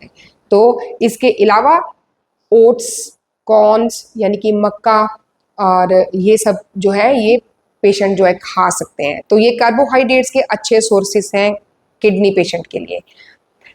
इम्पॉर्टेंट क्या है, अब ये चीजें जो ध्यान रखनी है ये सभी किडनी पेशेंट को ध्यान रखनी है, हालांकि ये डायबिटिक किडनी पेशेंट के लिए ज्यादा काम करेंगी। तो क्या रहता है कि ज्यादातर 50% से ज्यादा किडनी पेशेंट डायबिटीज से भी ग्रस्त होते हैं, वो डायबिटिक भी होते हैं। इस वजह से जो उनको कार्बोहाइड्रेट्स खाने में यानी कि शुगर वाला फूड खाने में, जिसको खाने के बाद जो जब वो पचेगा तो बॉडी में शुगर्स रिलीज करेगा, ऐसा जो भोजन है उसको खाने में बहुत रेस्ट्रिक्शंस लगा दिए जाते हैं या फिर वो डरते रहते हैं। तो अब ऐसे पेशेंट्स के लिए क्या करना है, ऐसे पेशेंट्स को क्या ध्यान देना है, उनको छोटे छोटे मात्रा में अपने मील्स को डिवाइड करना है। यानी उनको कार्बोहाइड्रेट्स खाना है, उनकी भी एनर्जी के 50 से 60% कैलोरीज जो है, मतलब अगर हमें 1000 कैलोरी चाहिए तो उसमें से 500 से 600 जो कैलोरी है वो कार्बोहाइड्रेट से आनी चाहिए। उसमें भी कॉम्प्लेक्स और सिंपल दोनों कार्बोहाइड्रेट्स जरूरी है। तो अगर किडनी पेशेंट है और ऊपर से डायबिटिक भी है तो छोटे छोटे मील्स खाइए। वैसे भी किडनी पेशेंट को छोटा मील्स ही खाना चाहिए, क्योंकि उसकी डाइजेशन बड़ी कॉम्प्रोमाइज होती है, उसकी जो डाइजेशन है वो बहुत वीक हो जाती है, तो हैवी मील्स को वो पचा भी नहीं सकते। तो थोड़ा थोड़ा खाएंगे, चाहे वो बार बार खा लें। लेकिन वो थोड़ा थोड़ा खाए, उनकी न्यूट्रिशनल नीड्स भी पूरी हो जाएंगी, उसकी जो बॉडी की न्यूट्रिशनल रिक्वायरमेंट है वो भी पूरा हो जाएगा, और उन पेशेंट्स को एनर्जी की सप्लाई भी कंटिन्यूसली चलती रहेगी, और उनको उनके ग्लूकोज लेवल्स या बाकी चीज़ों की भी चिंता करने की ज़रूरत नहीं है। इसीलिए जैसे पहले ही हमने बोला कि Indian diet is the best diet, क्योंकि ऐसी डाइट में हम कार्बोहाइड्रेट्स को प्रोटीन्स के साथ कंबाइन करके खाते हैं, इन कॉम्बिनेशन खाते हैं। और की सोल्यूशन यानी कि एक्चुअली जिस चीज़ का हमें ध्यान देना है कि मॉडरेशन में, बहुत ज़्यादा किसी चीज़ को बहुत ज़्यादा नहीं करना, किसी चीज़ को बहुत कम नहीं करना, किसी चीज़ को 100% बंद नहीं करना, किसी चीज़ को हमने अंधाधुंध नहीं लेना शुरू करना, किसी से बोल दिया, किसी से सुन लिया, किसी ने कह दिया, या हमने यूट्यूब पे वीडियो देख लिया, या हमने कहीं पे पढ़ लिया, और या कोई ऐसे कर रहा था इसलिए हम ऐसे कर रहे हैं, बिल्कुल नहीं करना है। अपनी बॉडी के हिसाब से हमें डिसाइड करना है कि हमारी बॉडी के नीड्स क्या हैं, हमारी बॉडी के हिसाब से क्या चाहिए, क्या नहीं चाहिए, क्या ज़्यादा करना है, क्या कम करना है। हो सकता है डेली बेसिस पर हमें अपनी डाइट चेंज करनी पड़े, जो किडनी पेशेंट्स हैं उनको। अब बात करते हैं प्रोटीन्स की। जो प्रोटीन्स हैं, प्रोटीन्स में जैसे पहले हमने बात की कि डायलिसिस वाले पेशेंट और नेफ्रोटिक सिंड्रोम, जैसे आप स्क्रीन पर देख पा रहे हैं, इनमें प्रोटीन का लॉस होता है, इनके ऑलरेडी बॉडी में से प्रोटीन जो है ये जा रहा है। डायलिसिस करेंगे, हर बार डायलिसिस में जाएगा प्रोटीन, निकलेगा बॉडी से, जो है वो वीक होते जाएंगे और वीक होते जाएंगे। नेफ्रोटिक सिंड्रोम में पेशाब में झाग आती है, क्योंकि उसमें प्रोटीन की लीकेज हो रही है, तो इस वजह से लॉस ऑफ प्रोटीन हो रहा है बॉडी में से। एक तो ये सिचुएशन है। तो उन पेशेंट्स में जो प्रोटीन्स की रिक्वायरमेंट है वो ज़्यादा रहेगी, लेकिन अदरवाइज 1.4 ग्राम पर केजी बॉडी वेट के हिसाब से हम प्रोटीन्स कैलकुलेट करते हैं बॉडी के। 70 किलो के अगर हम हैं तो हमें 98 ग्राम्स के आसपास जो है प्रोटीन्स चाहिए होगा। अगर 60 किलो के हैं तो 84 ग्राम्स के आसपास प्रोटीन्स की रिक्वायरमेंट हमें है बॉडी में। अब एक सवाल और भी आ सकता है कि ये कैसे हम लोग डिसाइड देखेंगे कि कितने ग्राम हमने प्रोटीन खा लिया, कितने ग्राम हमने कार्बोहाइड्रेट खा लिया। तो इसके लिए आपको रेफरेंस के लिए कटोरियों के हिसाब से ये एक चार्ट आराम से मिल जाता है। National institute of nutrition NIN के एनर्जी जो रिकमेंडेशंस हैं उनमें आप उसका एक चार्ट डाउनलोड करके रख लीजिए इंटरनेट से। उसमें बताया गया है कि अगर आप एक कटोरी यानी कि आप 100 ग्राम अगर चावल खा रहे हैं, या 100 ग्राम आप या एक चपाती खा रहे हैं, या एक ब्रेड खा रहे हैं, तो कितनी कैलोरीज हमारी बॉडी में जा रही है। तो इससे हमें पता चल जाएगा कि हमने कितनी कटोरी अनाज खाना है, कितनी कटोरी हमने दालें खानी है, कितनी कैसे हमारे प्रोटीन्स के नीड पूरे होंगे, कैसे हमारे कार्बोहाइड्रेट्स की जो एनर्जी है वो एक्चुअली कार्बोहाइड्रेट से आ रही होगी, और हमने फैट को भी कैसे देखना है। तो ये चीज़ें जो है बड़े ही, इन चीज़ों को हमने सीखना है, इन चीज़ों को हमने बार बार पढ़ना है, तब हमें ये जाके अच्छे से समझ में भी आएंगे और हम इसका फ़ायदा भी उठा सकेंगे। आप देखिए कि प्रोटीन के जो सोर्सेज हैं, एक तो एनिमल बेस्ड होते हैं, एक प्लांट बेस्ड होते हैं। अब जो एनिमल बेस्ड प्रोटीन है इनको हाई क्वालिटी प्रोटीन कहा जाता है। क्यों हाई क्वालिटी प्रोटीन क्या कहा जाता है? ऐसे बोला जाता है कि इनकी high biological value. High biological high biological value जो है, इसका मतलब क्या है? हाई बायोलॉजिकल वैल्यू ये है कि अगर हमने कोई फूड खाया तो वो हमारी बॉडी ने उसको कितना एब्जॉर्ब किया, यानी कि अगर एनिमल बेस्ड कोई फूड खाया तो उसके जो प्रोटीन्स रहते हैं उसकी हाई बायोलॉजिकल वैल्यू का दो मतलब यहाँ पे निकल रहे हैं। पहला मतलब इसका ये है कि वो उसमें उसकी जो एब्जॉर्प्शन है, उसमें जो प्रोटीन्स है उसके जो एब्जॉर्प्शन है वो बॉडी में 60% तक हो जाएंगे, मतलब वो बहुत अच्छे से एब्जॉर्ब हो जाते हैं। दूसरा ये होता है कि प्रोटीन्स जो रहते हैं इसमें अमीनो एसिड्स रहते हैं, तो वो जो अमीनो एसिड्स हैं वो अगर एक तरह का कोई भी एनिमल फूड खाया तो उसमें सारे अमीनो एसिड्स आ गए, तो वो ज़्यादा से ज़्यादा अमीनो एसिड जितने हमारी बॉडी को चाहिए, इसेंशियल अमीनो एसिड्स, वो उसमें रहते हैं 22। लेकिन जो प्लांट बेस्ड है इसको लो बायोलॉजिकल वैल्यू माना जाता है, क्योंकि ऐसा माना जाता है कि इसमें जो अमीनो एसिड्स हैं वो पूरे नहीं होते, किसी में कुछ कोई होते, किसी में कोई होते हैं। लेकिन हम आगे समझेंगे कि हम इसको कंप्लीट कैसे कर सकते हैं। तो इसीलिए एनिमल बेस्ड प्रोटीन्स को कंप्लीट प्रोटीन्स कहा जाता है और प्लांट बेस्ड प्रोटीन्स को इनकम्प्लीट प्रोटीन्स कहा जाता है, क्योंकि ये माना जाता है कि जो उनमें से हमारे शरीर को चाहिए ऐसे 22 अमीनो एसिड्स जो हमारी बॉडी को रिपेयर और बॉडी बिल्डिंग जो सेल्स हैं उनको बिल्ड करने के लिए चाहिए, वो एनिमल बेस्ड फूड में कंप्लीट होते हैं, यानी कि उसमें हमें पूरे के पूरे मिल जाएंगे। लेकिन प्लांट बेस्ड में क्या रहेगा, किसी में कुछ रहेंगे, किस दूसरे में कुछ और रहेंगे। ठीक, तो इसीलिए प्लांट बेस्ड डाइट को हमें कॉम्बिनेशंस में खाना चाहिए, हमेशा कॉम्बिनेशंस में खाना चाहिए। जब हम उसको कॉम्बिनेशंस में खाते हैं या हम स्पेशली उनको कार्बोहाइड्रेट्स के साथ कॉम्बिनेशन में खाते हैं, जैसे कि खिचड़ी, जैसे कि दाल चावल, तो इसमें प्रोटीन्स और कार्बोहाइड्रेट्स का जो कॉम्बिनेशन है वो ग्लाइसेमिक इंडेक्स को भी ठीक करेगा, प्लस वो उनकी प्रोटीन्स की क्वालिटी को बढ़ाएगा। तो ये इसीलिए ही जो ऑलरेडी हमारे ट्रेडिशनल फूड्स हैं वो ऑलरेडी कॉम्बिनेशन फूड्स हैं, वो ऑलरेडी साइंटिफिक कॉम्बिनेशन फूड्स हैं, वो ऑलरेडी इस हिसाब से डिजाइन किए गए हैं कि हमारी बॉडी को जो भी रिक्वायरमेंट है वो पूरी होती रहे। अब दूसरी बात देखने वाली ये है कि चाहे ये हाई बायोलॉजिकल वैल्यू के हैं, लेकिन एनिमल बेस्ड प्रोटीन के जो सोर्सेज हैं ये they are very high in phosphorus. तो फॉस्फोरस की मात्रा इनमें बहुत ज़्यादा होती है, और दूसरा वो फॉस्फोरस हमारी बॉडी में बड़ी जल्दी जल्दी एब्जॉर्ब होती है। हमारी बॉडी एनिमल फूड से बहुत जल्दी जल्दी फॉस्फोरस को ले लेती है। लेकिन जो प्लांट बेस्ड फूड रहते हैं, प्लांट बेस्ड फूड में पहली बात फॉस्फोरस की मात्रा रिलेटिवली कम रहती है as compare to animal based food, और दूसरा जो एनिमल बेस्ड प्रोटीन्स होते हैं उनकी क्वालिटी बढ़िया नहीं होने की वजह से, और उनको उनमें फाइटेट्स होते हैं, आगे हम इसके बारे में पढ़ेंगे, उसमें फाइटेट्स होते हैं, इस वजह से वो एब्जॉर्ब नहीं हो पाते हमारी बॉडी में अच्छे से, इसलिए वो फॉस्फोरस जो है वो एब्जॉर्ब नहीं हो पाती हमारी बॉडी में अच्छे से। इसलिए एनिमल जो प्रोटीन्स हैं, पिछली स्लाइड पर वापस चलते हैं, ये फॉस्फोरस को बढ़ाएंगे, इसलिए एनिमल बेस्ड के प्रोटीन्स जो हैं ये हमें कम खाना है, प्लांट बेस्ड प्रोटीन्स ज़्यादा खाना है, वो हमारे लिए ज़्यादा सेफ है। वैसे ज़्यादातर जो न्यूट्रिशनिस्ट हैं या डाइटिशियंस हैं वो ये बोलेंगे कि 50% एनिमल बेस्ड होना चाहिए आपके सोर्सेस प्रोटीन के, और 50% प्लांट बेस्ड होने चाहिए, इस तरह से अगर लें।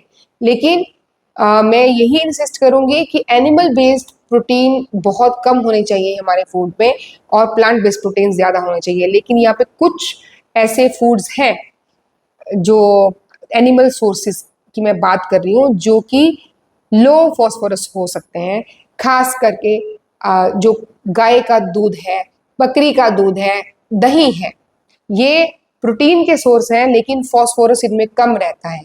दूसरा कम रहता है, या ये कहें कि उनमें वो बॉडी में अच्छे से एब्जॉर्ब नहीं हो सकता, इसलिए सेफ फूड है। दूसरा है लीन मटन, जिसको रेड जो मटन खाते हैं वो लोग समझते हैं लीन मटन क्या होता है। एग वाइट जो फिश खाते हैं, फिश रोहू फिश है, कॉड है, सोल है, और सी बास है, सैल्मन है, ऐसे जो फिश के जो टाइप्स हैं, जो छोटी मछली रहती हैं, जो छोटी मछलियाँ रहती हैं वो लो इन फॉस्फोरस रहती हैं, और वो उनकी जो प्रोटीन है वो अच्छी क्वालिटी की रहती है। तो छोटी मछली जो है वो एक अच्छा ऑप्शन हो सकती है। इससे स्मॉल क्रैब्स है, या श्रिम्प है, शॉल है, ऐसे ये एनिमल सोर्सेज है जो प्रोटीन के, बट ये लो फॉस्फोरस सोर्सेज है। तो अगर आप नॉन वेजिटेरियन है तो आप इसमें से अपना फूड जो है चूज कर सकते हैं। अगर आप वेजिटेरियन है तो प्लांट बेस्ड प्रोटीन चूज करने के लिए मिल्क को भी हम लोग जो है इसमें कंसिडर कर सकते हैं। गाय का, बकरी का जो दूध है, दोनों का दूध सेफ है। मटर, हरे मटर जो है ये एक बहुत ही सेफ ऑप्शन है किडनी पेशेंट्स के लिए for the requirement of proteins in the body. जो हरे मटर हैं ये बहुत ही अच्छे रहते हैं, तो हरे मटर को हम रेगुलर बेसिस पर अपनी डाइट में शामिल कर सकते हैं। इसके अलावा जो काले चने रहते हैं, वो मूंग और मसूर की जो दाल रहती है, ये दोनों दालें जो हैं लो फॉस्फोरस रहती हैं, ये अच्छी प्रोटीन की इनकी क्वालिटी है, वो अच्छी, बहुत ही अच्छा सोर्स है मूंग की दाल और मसूर के साथ दाल वेजिटेरियन लोगों के लिए और वेजिटेरियन किडनी पेशेंट्स के लिए। और तीसरा है बॉइल्ड सोयाबीन। बॉइल्ड जो सोयाबीन रहता है ये भी एक अच्छा प्रोटीन का सोर्स है वेजिटेरियन लोगों के लिए। तो इसलिए जो ये लिस्ट है, इनमें से वेजिटेरियन किडनी पेशेंट अपना जो फूड है वो उसकी चॉइसेस कर सकते हैं और रोज बदल बदल के वैरायटी के साथ वो अपनी डाइट को जो है चेंज कर करके ले सकते हैं। आगे बात करते हैं दालों की। अब दालों की बात दालों के बारे में समझने के लिए सबसे पहले कुछ बातें मैं दालों के बारे में बताना चाहूंगी। दालों को फास्फोरस, हाई फास्फोरस माना जाता है कि इसमें बहुत ज़्यादा फास्फोरस होती है। पोटेशियम के लिए भी दालों को जो है कल्प्रिट माना जाता है कि दालें खाने से पोटेशियम बढ़ जाएगा। दोनों दोनों जो है दालों में अच्छी मात्रा में होते हैं, बिल्कुल होते हैं, लेकिन इसको हम मैनेज कर सकते हैं, इसको हम उस फॉर्म में ले आ सकते हैं कि इससे जो प्रोटीन्स चाहिए वो हम ले लें, लेकिन जो फास्फोरस और पोटेशियम है उसकी मात्रा इसमें कम हो जाए। तो उसके लिए हमें करना क्या है, एक तो ये हमने समझ लिया कि इनमें क्या रहता है ना, फाइटेट्स रहते हैं। जो लेंटिल्स यानी दालें जो रहती हैं, जब प्लांट बेस्ड जो प्रोटीन रहता है उसमें फाइटेट्स रहते हैं। जो फाइटेट्स होते हैं वो एंटी एब्जॉर्प्शन होते हैं, एंटी न्यूट्रिएंट होते हैं, एक तरह से ये समझ लीजिए। मतलब फाइटेट्स हमारी बॉडी में न्यूट्रिएंट्स को एब्जॉर्ब नहीं होने देते। तो ये जो फाइटेट्स इन दालों में है उसकी वजह से जो फॉस्फोरस है उनमें वो उसकी बायो अवेलेबिलिटी पुअर है, वो हमारी बॉडी में एब्जॉर्ब नहीं हो पाता। इसलिए दालों के फॉस्फोरस से हमें डरने की जरूरत नहीं है। दूसरी बात आ गई पोटेशियम की। अब इन दोनों को हैंडल कैसे करना है। पहली बात, बहुत ही खुले मन से, बहुत ही मतलब दाल जितनी भी है उससे 5-6 गुना, कम से कम 5-6 गुना पानी या इससे भी ज्यादा पानी में हम जो है उसको भिगो के रखेंगे और बहुत सारा टाइम तक भिगो के रखेंगे, काफी घंटे उसको भिगो के रखना है। आप रात भर भी भिगो के रख सकते हैं। सबसे पहले क्या करना है, सबसे पहले दालों को हमने बिल्कुल खुले पानी में हमने वॉश कर लेना, हमने उसको धो लेना है। खुले पानी में हमने बहुत सारे पानी में उसको धो लेना है, धो के वो पानी हमने फेंक देना है। फिर क्या करना है, फिर हमने ये करना है कि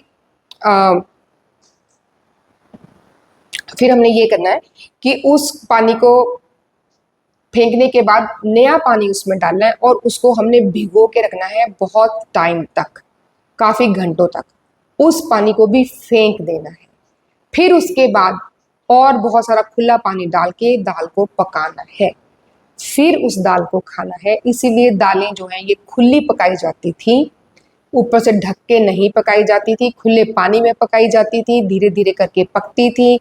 जो कई सारी चीज़ें हमारी बॉडी को नहीं जानी चाहिए वो उड़ भी जाती थी और वो पानी धीरे धीरे उड़ता रहता था और वो जो उसकी प्रोटीन की क्वालिटी थी वो बहुत बढ़िया रहती थी, बहुत अच्छी तरह से डाइजेस्टिबल रहती थी हमारी बॉडी में।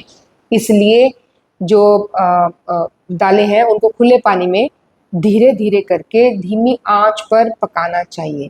तो ये जो चीज़ें हैं, पहले तो उसको सोक कर लीजिए, फिर उस पानी को फेंक दीजिए, फिर उसको लार्ज अमाउंट ऑफ वाटर में पकाइए, उसके बाद उसको खाइए। तो जो दालें हैं ये they are better than animal proteins, यानी कि प्रोटीन के सोर्सेज के लिए जो दालें हैं वो एनिमल फूड से ज़्यादा अच्छा सोर्स है। अब बात करते हैं फैट्स की। अभी फैट्स को तो बुरा ही समझा जाता है। फैट्स के बारे में तो ये माना जाता है कि भैया फैट मतलब कि खाना ही नहीं है, मोटे हो जाएंगे, बीमारी लग जाएगी। ऐसे समझा दिया गया हमें कि जो फैट है हमारी जिंदगी में सबसे बुरी चीज ही वही है, हमारे खाने में सबसे बुरी चीज ही वही है। बिल्कुल गलत ये बात है। बिल्कुल जो है इस बात को हमें अच्छे से समझना चाहिए कि फैट्स हमारे शरीर के लिए बहुत बहुत बहुत जरूरी है। नंबर 1, जो हमारे ब्रेन की एक्टिविटी है, जो हमारे ब्रेन के सेल्स हैं, वो आपने ब्लड ब्रेन बैरियर के बारे में सुना होगा। तो वहाँ एक एक्स्ट्रा लिपिड्स की लेयर होती है। लिपिड्स फैट्स के छोटे फॉर्म को बोलते हैं, यानी कि लिपिड्स मिल मिल के फैट बनते हैं। तो जैसे ईंटें मिल मिल के दीवार बनती है ना, आप मेरे पीछे देख रहे हैं, एक एक लाइन मिलकर ये पूरा वो बना हुआ है। तो एक लाइन को एक लिपिड मान लीजिए, दूसरी लाइन को दूसरा लिपिड मान लीजिए, तो कई सारे लिपिड मिल गए तो जो है उसको हम फैट बोलते हैं। और इसी तरह से प्रोटीन्स में कई सारे अमीनो एसिड मिल गए तो वो प्रोटीन्स बन गए। तो ये जो लिपिड्स हैं ये हमारे ब्रेन की सही फंक्शनिंग के लिए बहुत ही इंपॉर्टेंट है। हमारी गट की हेल्थ के लिए बहुत इंपॉर्टेंट है, हमारी बॉडी में से प्रोटीन की एब्जॉर्प्शन के लिए बहुत इंपॉर्टेंट है। ऐसी कोई भी चीज जिसको हम ब्रेन तक भेजना चाहते हैं, ब्लड ब्रेन बैरियर को क्रॉस करके वो जाए, उसके लिए भी जो है बहुत ही इम्पॉर्टेंट है फैट्स। इसलिए फैट्स को डाइट में शामिल जरूर करना है। और कितना लेना है? हमारी टोटल एनर्जी रिक्वायरमेंट का 20 से 35% तक एनर्जी जो है ये फैट्स से आनी चाहिए। और दूसरा, 1 ग्राम अगर हम फैट खाते हैं तो 9 कैलोरीज आती हैं हमारे बॉडी में। हमारी जो एनर्जी है उसका ये सोर्स रहते हैं। इसीलिए ही ये स्ट्रेंथ के लिए, बॉडी को स्ट्रेंथ देने के लिए बहुत ही इम्पॉर्टेंट है फैट्स। इसलिए इसको खाना बहुत इम्पॉर्टेंट है। Mono unsaturated fatty acid, poly unsaturated fatty acid, omega 3, omega 6 fatty acids, ये वो फैटी एसिड्स हैं जो हमारे बॉडी को चाहिए रहते हैं, अच्छे फैट्स हैं जो हमें खाने चाहिए। अब जो एनिमल फैट है वो मेजरली सैचुरेटेड फैट होता है जो कि हमारी बॉडी के लिए अच्छा नहीं होता। तो इसलिए जब भी हम फैट चूज करें तो कोशिश कीजिए कि वेजिटेरियन फैट चूज करें। वेजिटेरियन फैट सबसे पहला है एवोकाडो। एवोकाडो जिसको मक्खन फल कहा जाता है, ये एक वेज फैट का बहुत ही अच्छा सोर्स है हमारी बॉडी में। एक good quality fat, specially vegetarians के लिए एक गुड क्वालिटी जो फैट है उसका एक बहुत ही अच्छा सोर्स है जो एवोकाडो है वो। नट्स एंड सीड्स, यानी कि जितने भी ड्राई फ्रूट्स हैं, जितने भी जैसे पम्पकिन सीड है, सनफ्लावर सीड है, मेलन सीड्स हैं, ये सारे सीड्स जितने भी हैं, लेकिन इनको सोक करके खाना है। सोक करके क्यों खाना है? वही बात, वही जो इनमें वो चीजें बता के डराया जाता है ना कि इसमें ये है, इसमें ये है, वो सारी चीजें जो है पानी से निकल जाती हैं। तो पानी एक बहुत अच्छी सोल्यूशन है किडनी पेशेंट्स के लिए। इसलिए सोक करके खाइए नट्स को भी और सीड्स को भी, और इसको खाना ही है डेली, क्योंकि हमें फैट चाहिए है हेल्दी रहने के लिए, स्ट्रेंथ के लिए और हमारे ब्रेन की सही फंक्शनिंग के लिए। कुकिंग ऑयल्स जो है ये भी एक फैट का अच्छा सोर्स रहते हैं। और वो कुकिंग ऑयल अच्छे कौन से हैं? मस्टर्ड यानी सरसों का तेल, सेसमी यानी कि तिल का तेल, ग्राउंडनट यानी मूंगफली का तेल, और घी, देसी घी।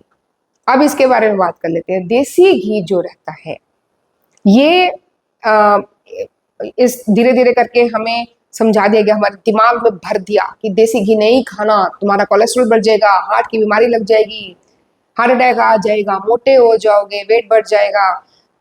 लेकिन समझने की जरूरत ये है कि आखिर देसी घी जो है उसमें कौन सी तरह के फैट होते हैं। एक कंपैरिजन करके इसको समझ लेते हैं।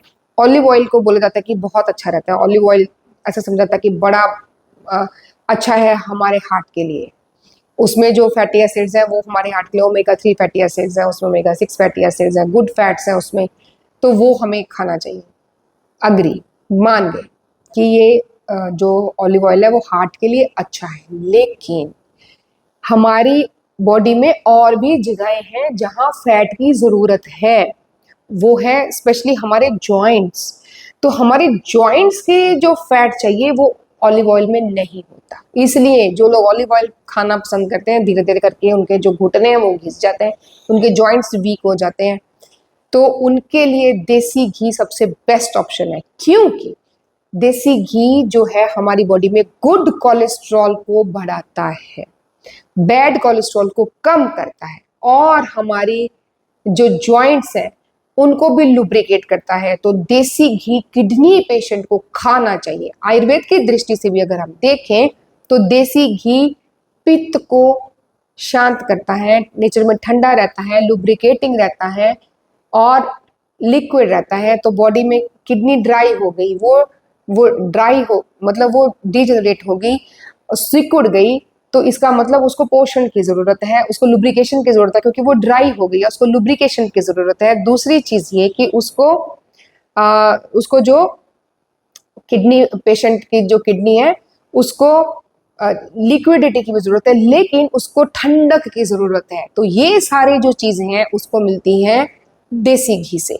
तो इसलिए देसी घी खाना किडनी पेशेंट के लिए बहुत अच्छा है, लेकिन इसमें हमें ध्यान किस चीज का रखना है कि वो देसी घी केवल और केवल जो हमारी लोकल गाय रहती हैं, और वो भी वो गाय जिनको या तो हमने खुद पाला है, जिसको कोई आर्टिफिशियल फीड्स नहीं दिए गए, जिसको कोई हॉर्मोन्स के इंजेक्शंस नहीं दिए गए, जो इधर उधर घूम घूम के चारा खाते हुए पलती हैं, तो वो नेचर में से जो उनकी बॉडी के लिए अच्छी चीजें हैं, अच्छी जो हर्ब्स है वो खाती हैं, तो उन गायों के दूध से बना हुआ घी ही खाना है।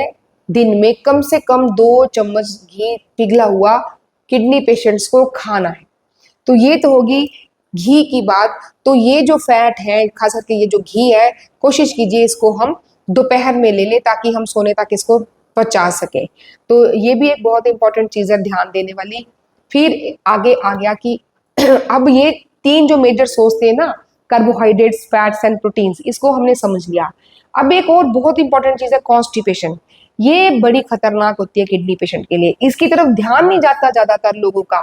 ये ध्यान नहीं जाता, मतलब पेशेंट जो है वो यूरेमिया में चला गया, उसको उसकी बॉडी जो है वो एसिडोसिस में जा रही है, एसिडिक होती जा रही है, लेकिन हम ध्यान नहीं कर पा रहे हैं कि पेशेंट को ऐसे क्यों हो पा रहा है। उसमें कई बार कॉन्स्टिपेशन का बहुत बड़ा रोल रहता है। क्यों रहता है, आइए देखते हैं। नंबर 1, जो पेरिटोनियल पेशेंट, डायलिसिस के पेशेंट होते हैं, खास करके इन पेशेंट्स को बहुत कॉन्स्टिपेशन की शिकायत रहती है।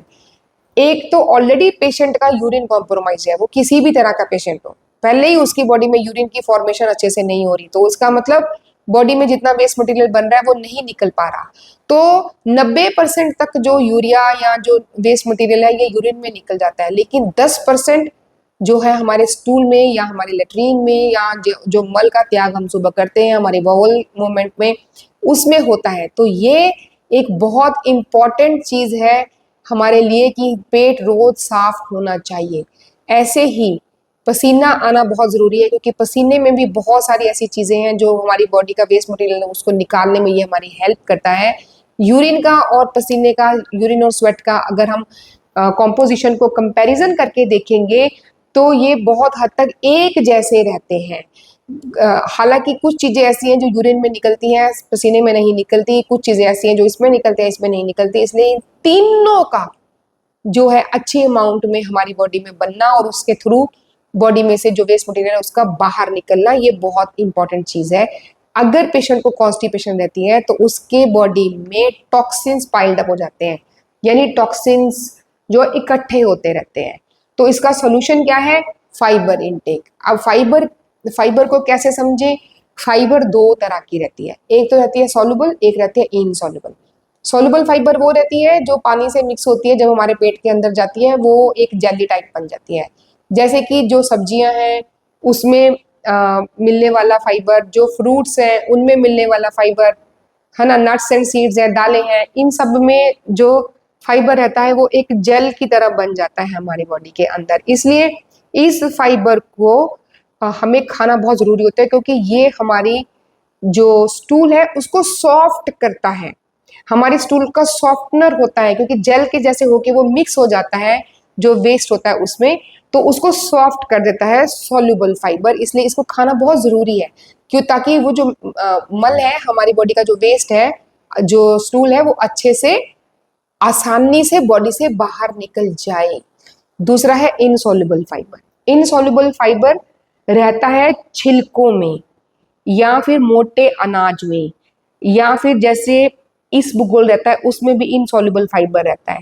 ये जेल नहीं बनता, लेकिन ये फूल जाता है, तो ये बल्क देता है हमारे स्टूल को। ये हमारे जो स्टूल है, जो हमारा मल है, उसकी मात्रा को बढ़ाता है। तो ये दोनों तरह का फाइबर हमें खाना बहुत जरूरी है। लेकिन वेजिटेबल और फ्रूट्स की पोटेशियम की का जो बहुत रोना रोया जाता है कि अरे भैया पोटेशियम बढ़ जाएगा, पोटेशियम बढ़ जाएगा, फ्रूट्स मत खाओ, फ्रूट्स मत खाओ, इसको हम अच्छे से समझने वाले हैं धीरे धीरे करके।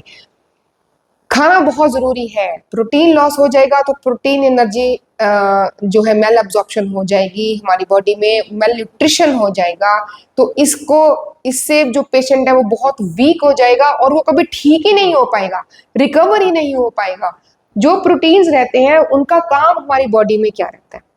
प्रोटीन्स का काम हमारी बॉडी में रहता है रिपेयर एंड बिल्डिंग, मतलब जो सेल्स को बढ़ाना, बनाना और उनको रिपेयर करना, ये सारा काम प्रोटीन का रहता है। तो प्रोटीन्स को खाना बहुत जरूरी है।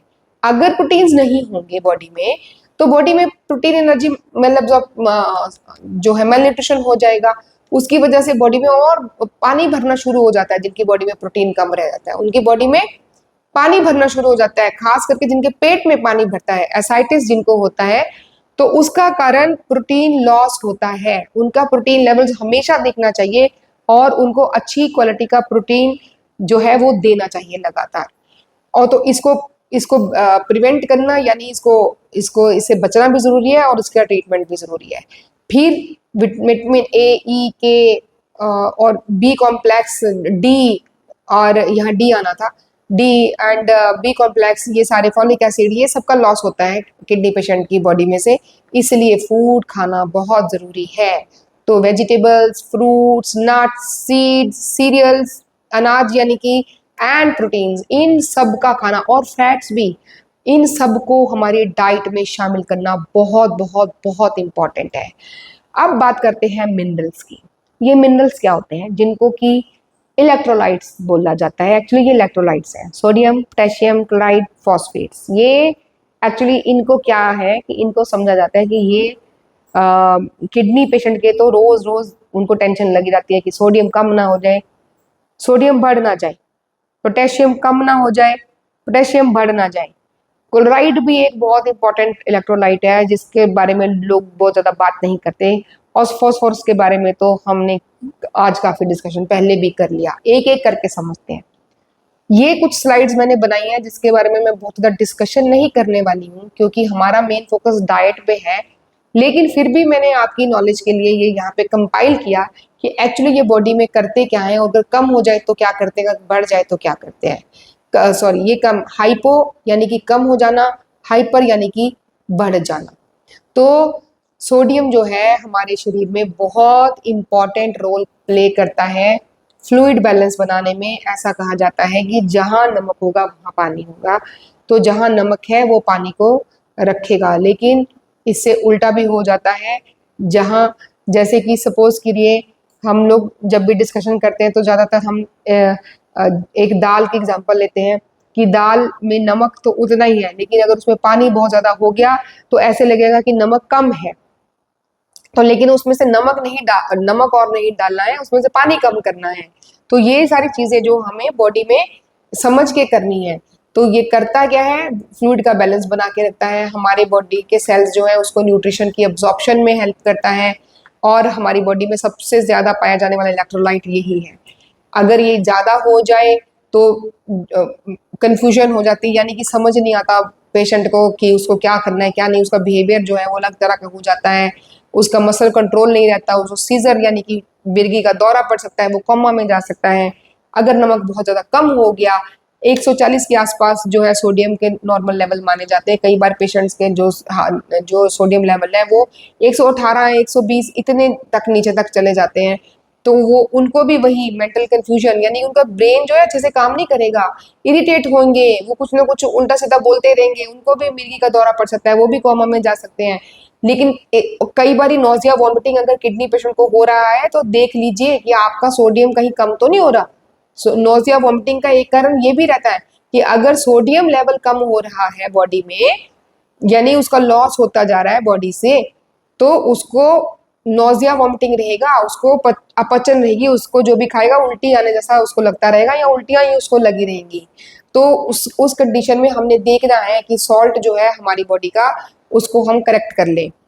अब है कि ज़्यादातर जो किडनी पेशेंट की बॉडी है उसमें टेंडेंसी रहती है कि ये सोडियम जो है ज़्यादा रहेगा, बड़ा रहेगा, लेकिन डायलिसिस के दौरान ये कम भी हो जाता है।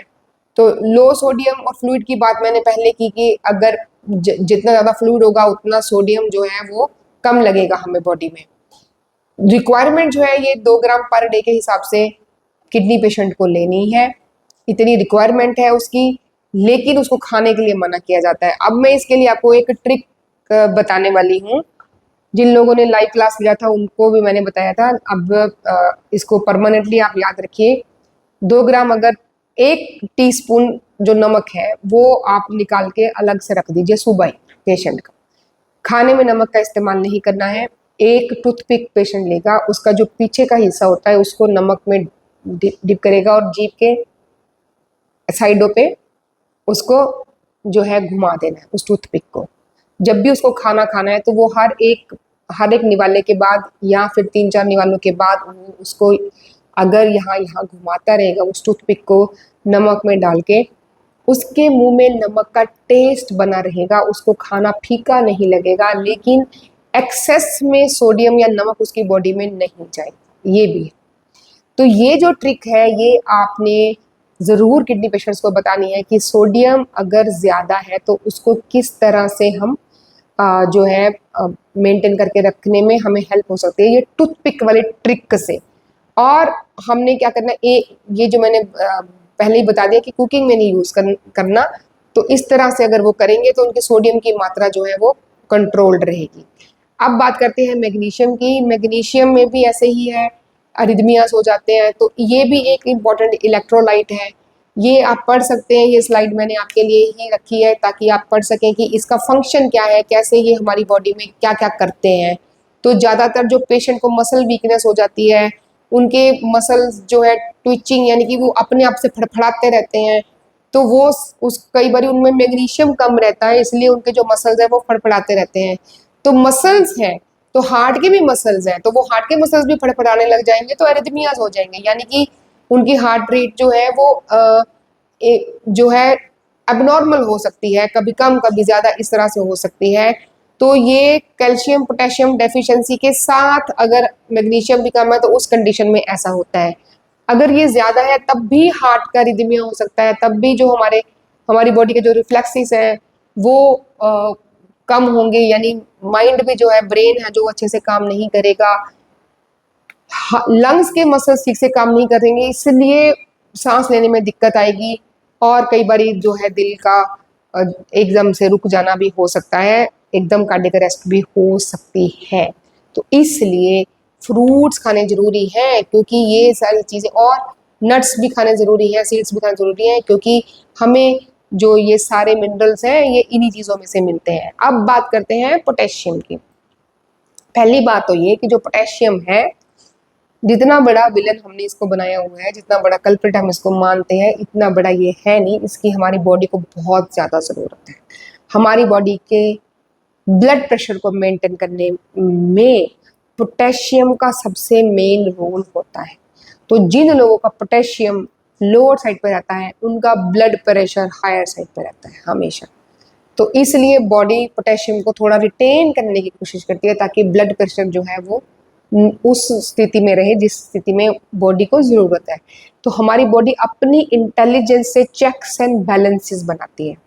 वो हमारी बॉडी चेक करती है, सिग्नल भेजती है और उसको बैलेंस करने की कोशिश करती है। तो ये जो नॉर्मल चेक्स एंड बैलेंसेस है, इसमें हम मेडिसिन दे दे के उसमें इंटरफेयर करने की कोशिश करते हैं, क्योंकि हम सबको एक ही सांचे में ढालना चाहते हैं, हम सबको एक ही चीज़ बनाना चाहते हैं कि सब ऐसे ही रहें, सब इसी दायरे में रहें। तो वो दायरे में हम रखने की कोशिश करते रहते हैं, जो कि किडनी पेशेंट के लिए सही नहीं है। उसकी बॉडी को समझ के हमें करना चाहिए। अब किडनी पोटेशियम करता क्या है ये सबको पता है। अब अगर पोटेशियम कम है तो बहुत ज़्यादा प्यास लगती रहेगी, बार बार पेशाब जाने के लिए ऐसे फीलिंग आती रहेगी, जो है डिजीनेस, यानी कि उसको माइंड जो है वो कंफ्यूज रहेगा, वो डल रहेगा और खड़ा नहीं हो पाएगा, एंड वीकनेस हो जाएगी, क्रैम्प्स होंगे। ये जो सारी चीज़ें हैं इनसे हमें आइडिया हो सकता है कि हमारी बॉडी किसी ना किसी इनबैलेंस की शिकार है। ऐसे ही अगर ये बढ़ गया तो भी वीकनेस लग सकती है, हम अपने मसल्स को मूव नहीं कर पा रहे, हमें कंफ्यूजन हो रही है, हमारी हार्ट बीट जो है ये इरेगुलर हो रही है। तो इन चीज़ों को देख के हमें ऐसे ऐसे पता चल सकता है कि हमारी जो पोटेशियम लेवल्स हैं या जो हमारे मिनरल्स के लेवल्स हैं ये जो है गड़बड़ा रहे हैं। तो हमें इसको देखना है, इसके हिसाब से हमें डाइटरी चेंजेस जो है वो करने हैं। हाँ जी, तो अब ये कि पोटेशियम को डील कैसे करना है, ये जो स्लाइड है इसको आप अच्छे से याद रखिए। हालांकि इसको मैंने पहले दालों के लिए समझाया था कि पानी कैसे फॉस्फोरस को बैलेंस करने में और पोटेशियम की जो मात्रा रहती है उसको बैलेंस करने के लिए ज़रूरी है।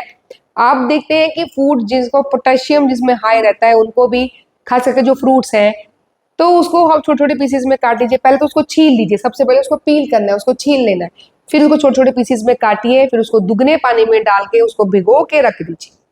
इतना करने भर से भी उसके जो पोटेशियम की लीचिंग हो सकती है, वो हमें खाने में टेस्ट नहीं चेंज होगा, लेकिन उसको नहीं तो कई लोग क्या करते हैं, उसको उसको उबाल लेते हैं, उसको उबाल के फिर पानी को जो है फेंक के उसको बार बार उबालने की कोशिश करते हैं और उबाल के उसको जो मैश करके या फिर ऐसे ही साबुत भी जो है वो खाते हैं। लेकिन जो मैश्ड होती हैं सब्जियां, अगर मैश्ड होंगी, फ्रूट्स अगर मैश्ड होंगे, वो देखने में ही अच्छे नहीं लगेंगे तो खाने में भी अच्छे कैसे लग सकते हैं। तो इसलिए उनको काफ़ी देर तक भिगो के रखिए और उसका पानी फेंक दीजिए। तो ये एक आसान तरीका है पोटेशियम को डील करने का। हमारे जो फ्रूट्स हैं, जो जिनको पोटेशियम से खतरा है, केवल उन लोगों के लिए मैं ये वाली बात बोल रही हूँ। तो पोटेशियम जिनको प्रॉब्लम दे रहा है, केवल उन लोगों को पोटेशियम कम करने की जरूरत है। हर किसी को पोटेशियम रिस्ट्रिक्शन की जरूरत नहीं है, इस बात को समझ लीजिए। सारी चीजों को हम जनरलाइज नहीं कर सकते हैं, यही सबसे बड़ी गलती है हमारी कि हम हर किसी को एक ही तराजू में तोलते हैं, हर किसी को हम एक ही गोली से ठीक करना चाहते हैं, जबकि हमारी बॉडीज अलग अलग हैं, एक दूसरे से बिल्कुल अलग हैं। और जो हमारी बॉडीज हैं वो उसका जो कंडीशंस हैं, जो सिम्टम्स हैं, वो भी अलग अलग हैं किडनी पेशेंट्स के, स्पेशली इन पर्टिकुलर इस कॉन्टेक्स्ट में। तो इसलिए हर किसी को पोटेशियम से नहीं डरना है। अब पोटेशियम की बात आई है तो चलिए नारियल पानी की बात कर लेते हैं साथ के साथ ही। नारियल पानी जो है इसको समझा जाता है, इसे बड़ा डर लगता है कि पोटेशियम बढ़ जाएगा, पोटेशियम बढ़ जाएगा। तो जिनका पोटेशियम बढ़ा हुआ है और जिनको पोटेशियम के बढ़े होने की वजह से प्रॉब्लम है, वो लोग जो है पोटेशियम की रिस्ट्रिक्शंस को फॉलो करें उतने दिन तक जितने दिन तक उनको पोटेशियम जो है वो उसको हायर लेवल पे उनका रह रहा है। लेकिन नारियल पानी के बारे में मैं कुछ बताना चाहती हूँ, वो ये कि दुनिया का सबसे बेस्ट फ्लूइड इसको माना जाता है। और किडनी को क्लीन करने के लिए, किडनी में से टॉक्सिन्स को वॉश आउट करने के लिए नारियल पानी से बेस्ट कोई नहीं है। क्रेटिनिन को कम करने के लिए जो नारियल पानी है ये बहुत इंपॉर्टेंट रोल प्ले करता है।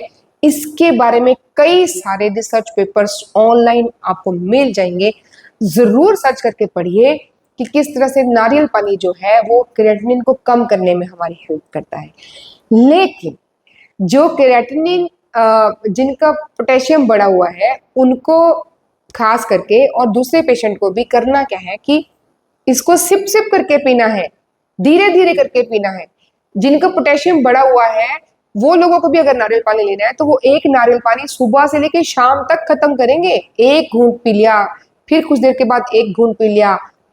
पोटेशियम जो हमारे सेल्स के अंदर होता है वो प्रॉब्लम नहीं करता।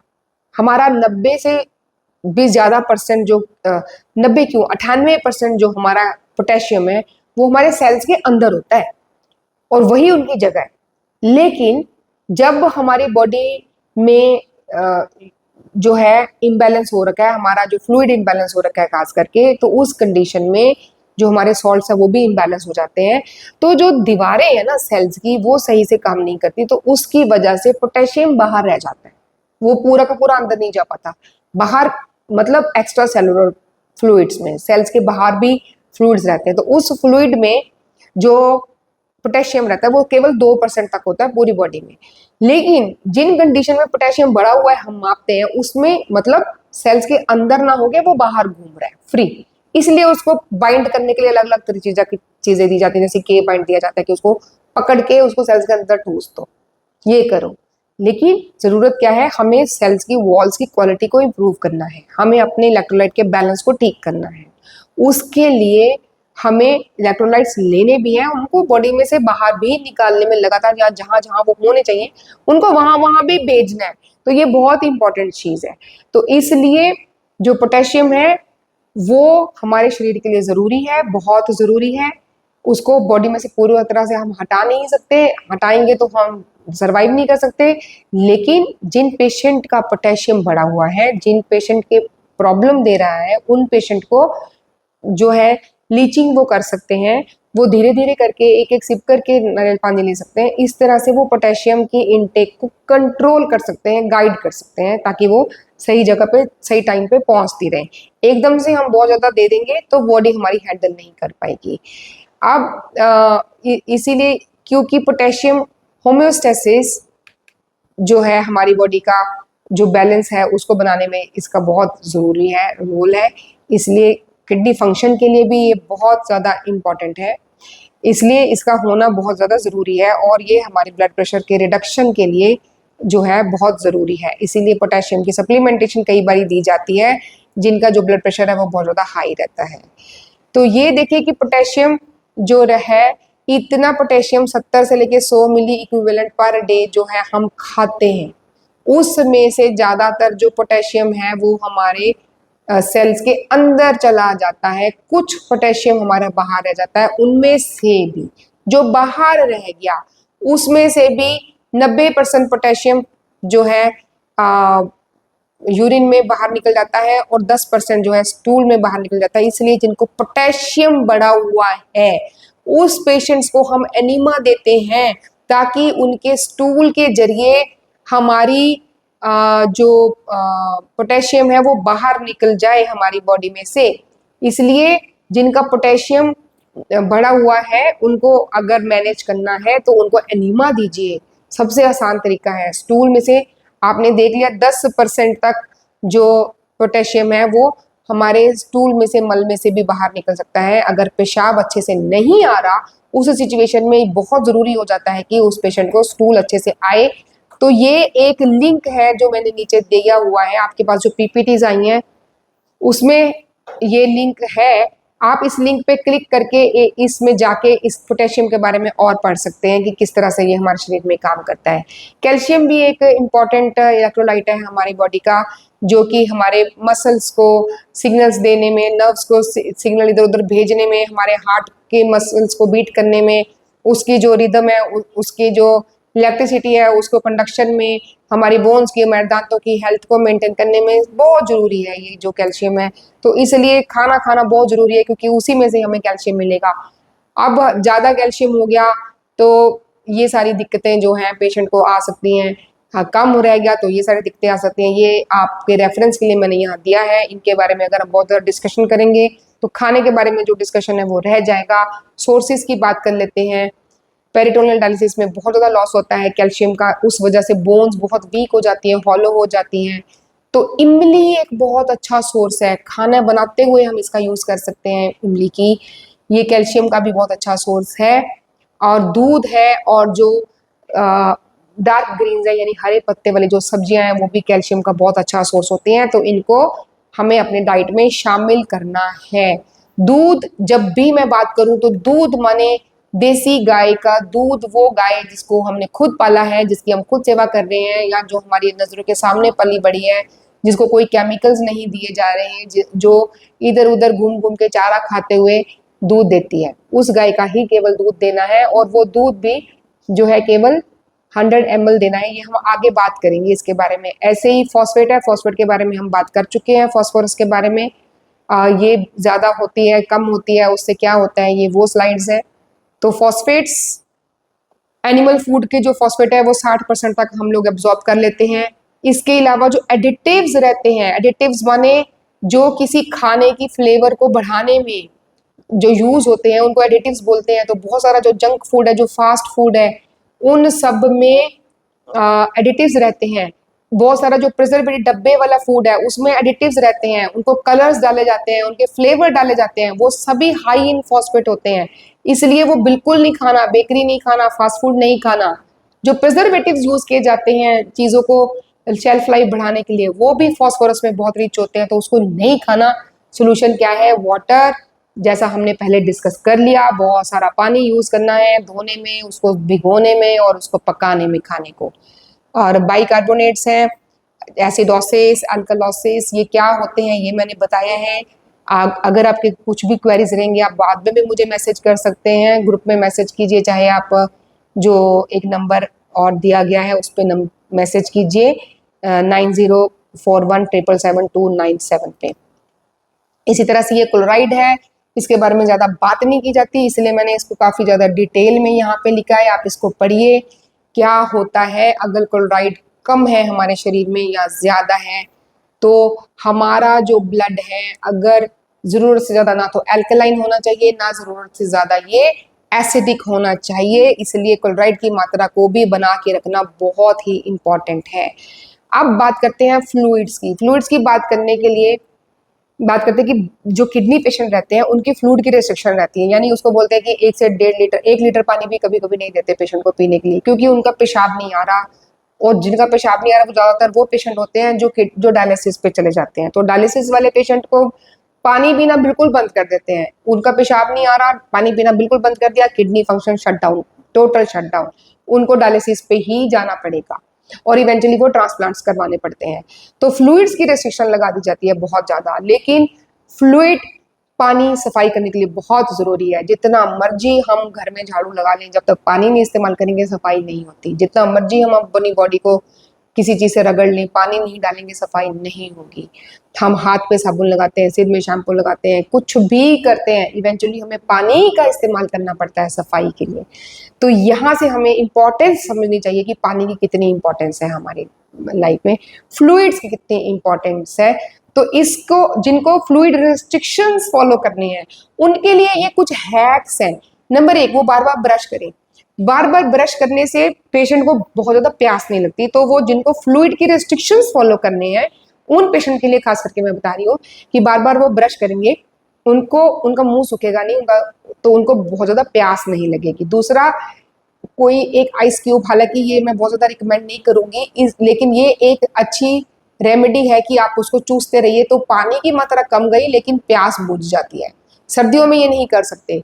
फ्रोजन फ्रूट, इसमें कोई भी किसी भी फ्रूट का टुकड़ा या फिर जो अंगूर रहते हैं, खास करके अंगूर को फ्रीज कर लीजिए, मतलब उसको जमा लीजिए फ्रीजर में, उसको मुंह में डाल के चूसते रहिए, उससे वो धीरे धीरे करके पिघलेगा। और फ्रूट्स में भी पानी की मात्रा बहुत रहती है, जो हमारे बॉडी में सोर्सेज है, तो फ्रूट्स में भी फ्लूइड्स रहते हैं, इसलिए फ्रूट्स का फ्लूइड भी कंसिडर करना होता है। तो ये एक अच्छा हैक है, एक अच्छा ट्रिक है, एक अच्छी रेमेडी है पानी की मात्रा की इनटेक को कंट्रोल करने के लिए। च्यूइंग गम चबाते रहने से भी बहुत ज़्यादा प्यास नहीं लगती है। और एक ये जो लास्ट वाला लिखा हुआ है hold water in your mouth, ये मैं बताती हूँ कि इसमें क्या करना है। पानी का एक घूंट मुंह में भर लेना है, उसको अंदर नहीं लेके जाना, उसको अपने मुंह में ही आप घुमाते रहिए और यहाँ से जो अपने थूक है उसको निकलते रहना है, पानी मुंह में ही रखिए। जितना ज़्यादा समय तक हम इसको रोक के रखेंगे उतना ही ज़्यादा सेटिस्फेक्शन रहेगी, प्यास बुझ जाएगी, बहुत ज़्यादा पानी पीने की ज़रूरत नहीं रहेगी। मैं वो करके दिखाती हूँ।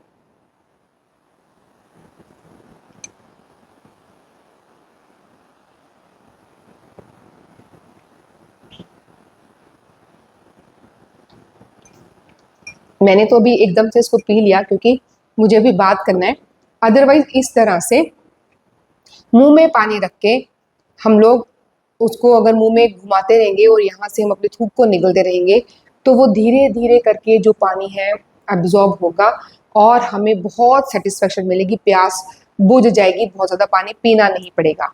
तो ये है फ्लूइड मैनेजमेंट हमें कैसे करना है। अब बात करते हैं क्रेटिनिन की, बात करेंगे यूरिया की, और साथ साथ में अब हम बात करेंगे। पहली बात तो अभी हम जल्दी जल्दी थोड़ी थोड़ी बात करेंगे कि क्रेटिनिन जो होता है वो कैसे बढ़ता है, क्या होता क्या है, उसका मतलब क्या है। तो यूरिया कैसे बढ़ता है, यूरिक एसिड बढ़ने से क्या होता है या कैसे बढ़ता है, होता क्या ये।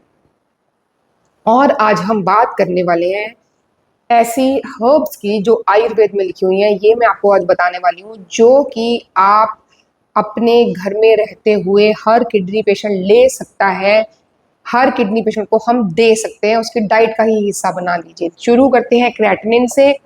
नंबर 1, क्रेटिनिन जिस पेशेंट का बढ़ा हुआ उसका मतलब ये नहीं है कि उसकी प्रोडक्शन बढ़ गई, उसकी प्रोडक्शन नॉर्मल रहती है, सेम रहती है क्रिएटिनिन की प्रोडक्शन, लेकिन क्योंकि उसकी किडनी सही से काम नहीं कर रही इसलिए वो निकल नहीं रहा, वो बॉडी में से जा नहीं रहा, तो इकट्ठा होता जा रहा है, इसलिए क्रिएटिनिन जो है वो बढ़ा हुआ हमारे बॉडी में दिखता है।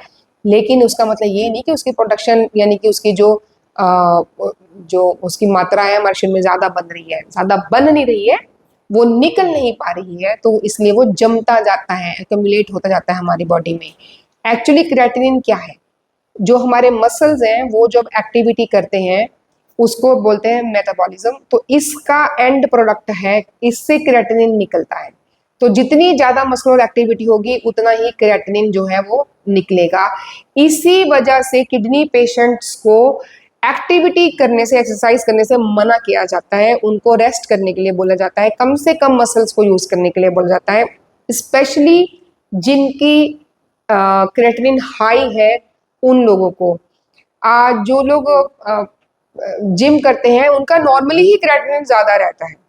क्रिएटिनिन किसी दवाइयों की वजह से भी बढ़ सकता है, जैसे मैंने डायूरेटिक्स बोले, जो पेशाब लाने के लिए जो दवाइयाँ इस्तेमाल होती हैं, और भी बहुत सारी दवाइयाँ हैं जिनके साइड इफेक्ट जो है वो, उसका जो मतलब रिजल्ट है हमारी बॉडी में वो है कि क्रिएटिनिन जो है उस लेवल्स बढ़ जाएंगे, मतलब बॉडी में से बाहर नहीं निकल पाएंगे, बनेंगे उतने, निकल नहीं सकते, क्योंकि किडनी का फंक्शन अफेक्ट हो जाता है। इसलिए बहुत इंपॉर्टेंट है हम दवाइयाँ खाने से पहले सोचें। इसके अलावा दालचीनी, धनिए के बीज, ये जो दो मसाले हैं ये बहुत इंपॉर्टेंट है क्रिएटिनिन को कम करने के लिए। दालचीनी की चाय बना के पी सकते हैं, दालचीनी को पानी में उबाल के उसमें अगर शहद डाल के एक एक घून करके पी सकते हैं। डायबिटीज वाले भी पी सकते हैं क्योंकि ये शुगर को भी बहुत अच्छे से कंट्रोल करता है। धनिए के जो बीज हैं बहुत ठंडक देते हैं, पेशाब को लाने वाले होते हैं, और ये क्रिएटिनिन को कम करने में भी हेल्प करते हैं। इसके अलावा जो मक्का रहता है, जो उसके बाल रहते हैं, यानी कॉर्न सिल्क जो रहता है, उसको उबाल के उसका पानी पीने से भी क्रिएटिनिन कम रहता है। तो ये 3 सिंपल चीजें हैं जो हमें रोज एक दिन करके भी अगर हम करते रहेंगे तो भी हमें वैरायटी मिलती रहेगी। तो इसी तरह से हमें किडनी पेशेंट की डाइट में इनको शामिल करना है। डेंडलियन एंड कैमोमिली, ये जो दो इसके फूल रहते हैं, ये इसकी रूट रहती है, ये बड़े छोटे छोटे सफेद फूल रहते हैं और उसके येलो फूल रहते हैं। ये जो है इनकी चाय बना के अगर हम पीते हैं तो ये क्रिएटिनिन को कम करने में हेल्प करते हैं। शतावरी और गोक्षूर ये 2 हर्ब्स हैं, आयुर्वेदिक हर्ब्स हैं। शतावरी जिसको एस्पैरेगस कहा जाता है, और गोक्षूर जिसको ट्रिबुलस करके बोला जाता है, ये जो दोनों हर्ब्स हैं ये भी बहुत अच्छी हैं क्रिएटिनिन को कम करने में। तो ये हम जिन पेशेंट का क्रिएटिनिन बढ़ा हुआ है उनकी डाइट में हम शामिल कर सकते हैं, चाहे वो पाउडर खाएं चाहे इनका काढ़ा बना के लें। यूरिया प्रोटीन्स के मेटाबॉलिज्म से बनता है। जब वो प्रोटीन्स टूटते हैं, अमीनो एसिड कैटाबॉलिज्म होता है, तो उससे यूरिया निकलता है। तो अगर यूरिया हमारी बॉडी में बढ़ा हुआ है इसका मतलब है कि हमारी किडनी जो है वो हाइपो फंक्शन है। डेफिनेटली यूरिया बढ़ने का और कोई कारण नहीं हो सकता, यूरिया केवल और केवल किडनी हाइपो फंक्शन होने की वजह से ही बढ़ता है। ज्यादातर लिवर में भी अगर किडनी अफेक्टेड है, कैंसर में भी अगर किडनी अफेक्टेड है तो यूरिया बढ़ा हुआ मिलेगा। तो अगर यूरिया नॉर्मल है, एक बात को समझिए, अगर यूरिया नॉर्मल है और क्रिएटिनिन बढ़ा हुआ है तो इसका मतलब वो क्रिएटिनिन बढ़ने का कारण कुछ अलग होगा, किडनी उसका कारण नहीं। तो ये ऐसे हमने रिपोर्ट्स को पढ़ना है। यूरिया भी अगर बढ़ा हुआ है और क्रिएटिनिन भी बढ़ा हुआ है तो पक्का किडनी अफेक्टेड है किसी वजह से, तो उसका कारण हमें ढूंढना है और उसका हमें इलाज करना है। तो इसलिए यूरिया बढ़ा हुआ है तो उसका मतलब है कि किडनी नहीं सही तरह से काम कर रही। यूरिक एसिड एक तरह का एसिड है जिसके क्रिस्टल रहते हैं, छोटे छोटे दानेदार दाने दाने बनते रहते हैं, और वो अगर बॉडी में से बाहर नहीं निकल रहे तो जमते रहते हैं।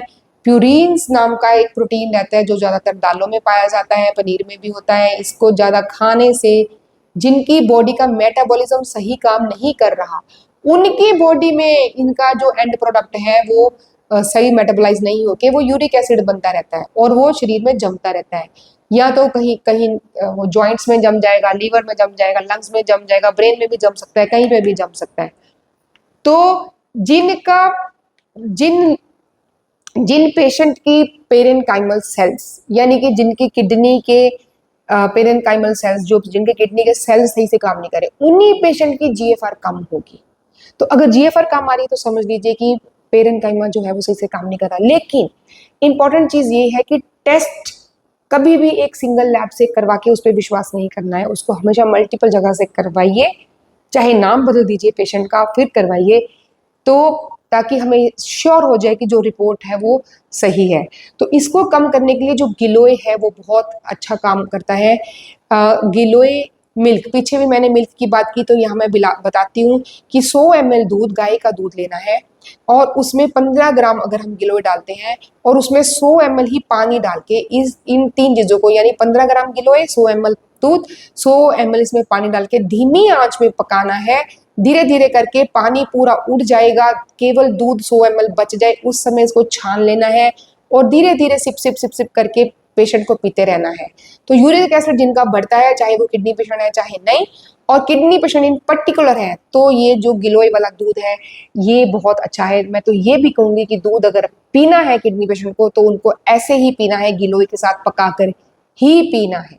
अब ये वो लिस्ट है जो फ्रूट्स किडनी पेशेंट के लिए बिल्कुल सेफ होते हैं। एप्पल, सेब है, केला है, एवोकाडो जिसको मक्खन फल कहते हैं, पाइनएप्पल यानी कि अनानास, सॉरी ये 2 बार लिखा गया, क्रैनबेरीज होते हैं, ब्लूबेरीज हैं, अमरूद है, पियर है और अंगूर है, नाशपाती बोलते हैं पियर को।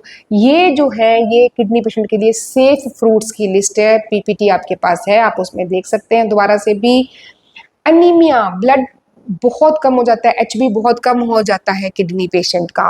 तो ऐसे पेशेंट में होता क्या है कि पेरेन्काइमा डिस्ट्रक्शन हो जाता है। एरिथ्रोपोइटिन नाम का जो एक प्रोटीन है ये किडनी बनाती है, ये प्रोटीन एक इंट्रिंसिक फैक्टर की तरह काम करता है एचबी को बनाने में।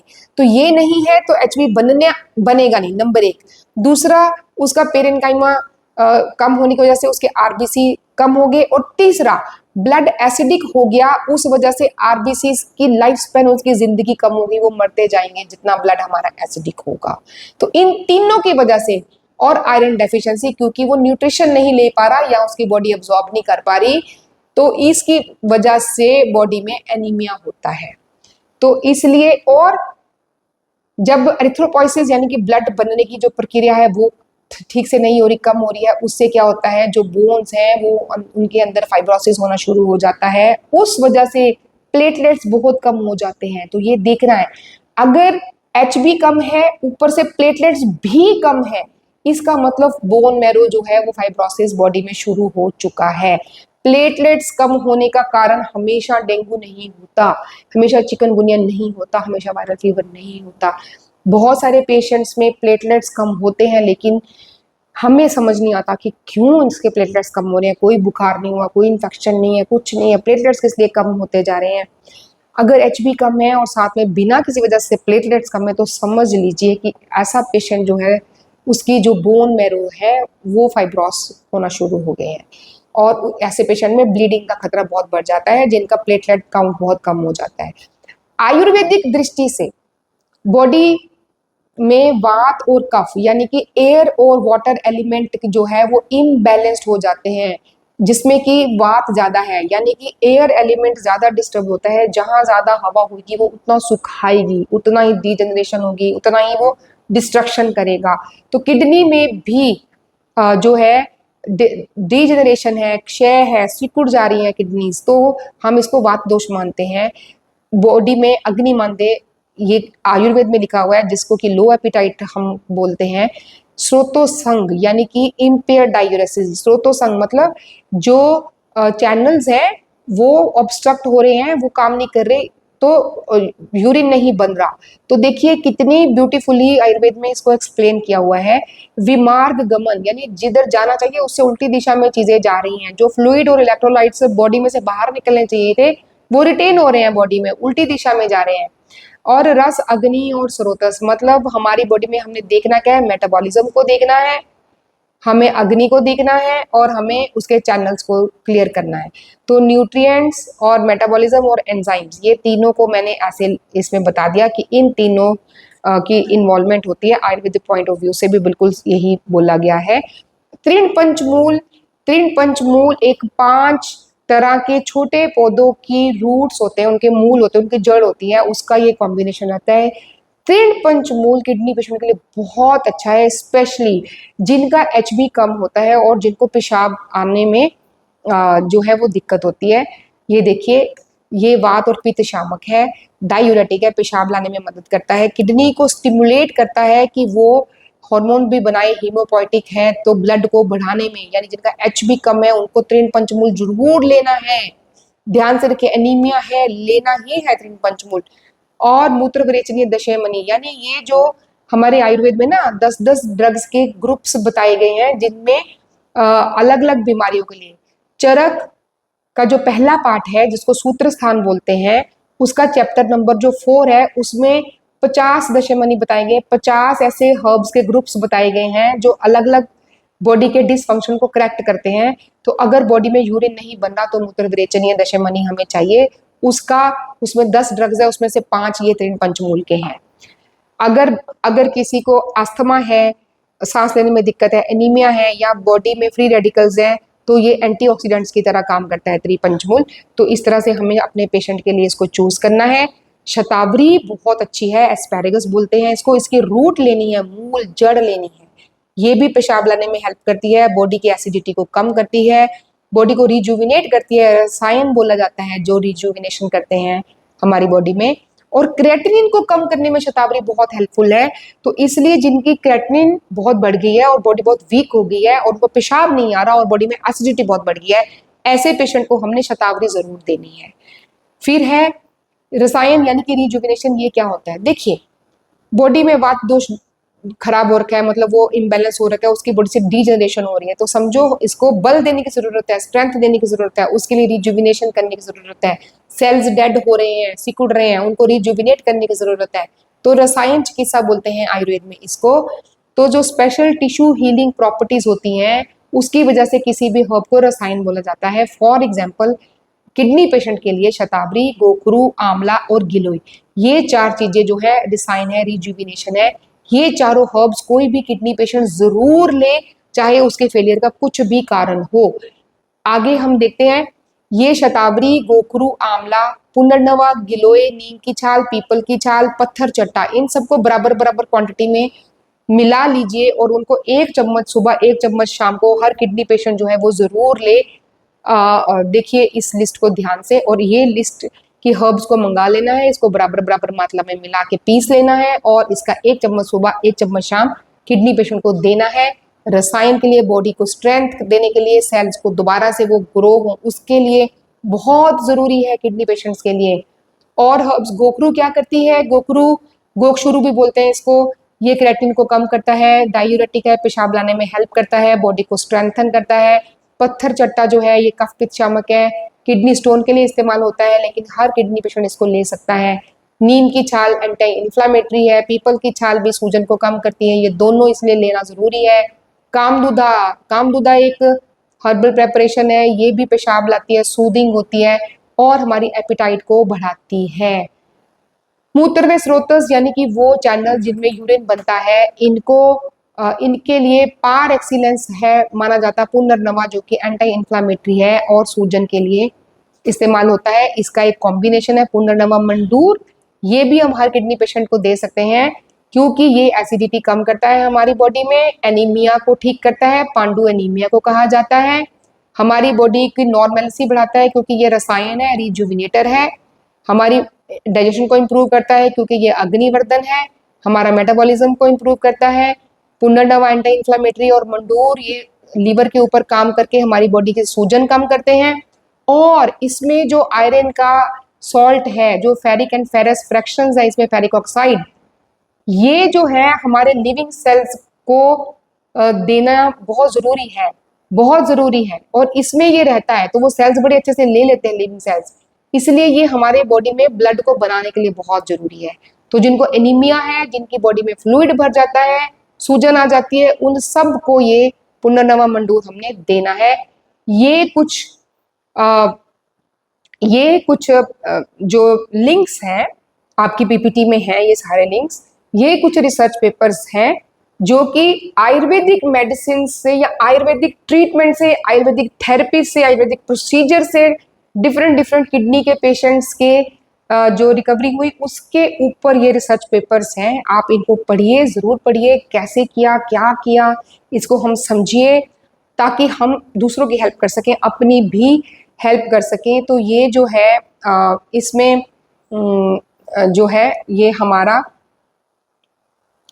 किडनी की जो डाइट को सेल्फ प्लान करने का जो काफ़ी सारी ज़रूरी बातें थी, ये हमने आज की। ये एक कंसाइज लेक्चर जो था मैंने रेडी किया था, और ये जो पीपीटी है इसको आप बार बार पढ़िए, इस लेक्चर को आप दोबारा दोबारा सुनिए ताकि इस चीज़ों को हम आसानी से इस्तेमाल कर सकें, इसको समझ सकें, इसको हम अपनी प्रैक्टिस में लेके आ सकें। अगर हम किडनी पेशेंट है तो भी इस्तेमाल कर सकें। जो लोग इससे भी ज़्यादा डिटेल में इसको समझना चाहते हैं तो हम तो उस वो डिटेल में ज़्यादा क्लासेस रहती हैं, तो वो लोग जो लोग सीखना चाहें वो दोबारा से कांटेक्ट करके वो वाले कोर्सेज ज्वाइन कर सकते हैं जिनमें कि मल्टीपल लेक्चर्स होंगे। और जो लोग चाहते हैं कि रेजिडेंशियल रह के सीखना है वो हमारे हॉस्पिटल में भी आ सकते हैं। नमो हॉस्पिटल है चंडीगढ़ के पास, 7 डेज का रेजिडेंशियल भी आप कर सकते हैं। तो उस अगर आप किडनी पेशेंट की मैनेजमेंट को और डिटेल में सीखना चाहते हैं तो वो आप ज़रूर हमारे साथ कर सकते हैं। अदरवाइज ये जो इतना सा एक लेक्चर था ये आप ज़्यादा से ज़्यादा अपनी प्रैक्टिस में लेके आइए, इसको जितना हो सके स्प्रेड कीजिए, जितना हो सके नॉलेज को दूसरों के साथ में बांटिए, प्रैक्टिस कीजिए, समझिए और अपने एक्सपीरियंसेस को हमारे साथ शेयर कीजिए, ज़रूर शेयर कीजिए। तो ऑल द वेरी बेस्ट और थैंक यू मुझे सुनने के लिए। जय हिंद, जय भारत।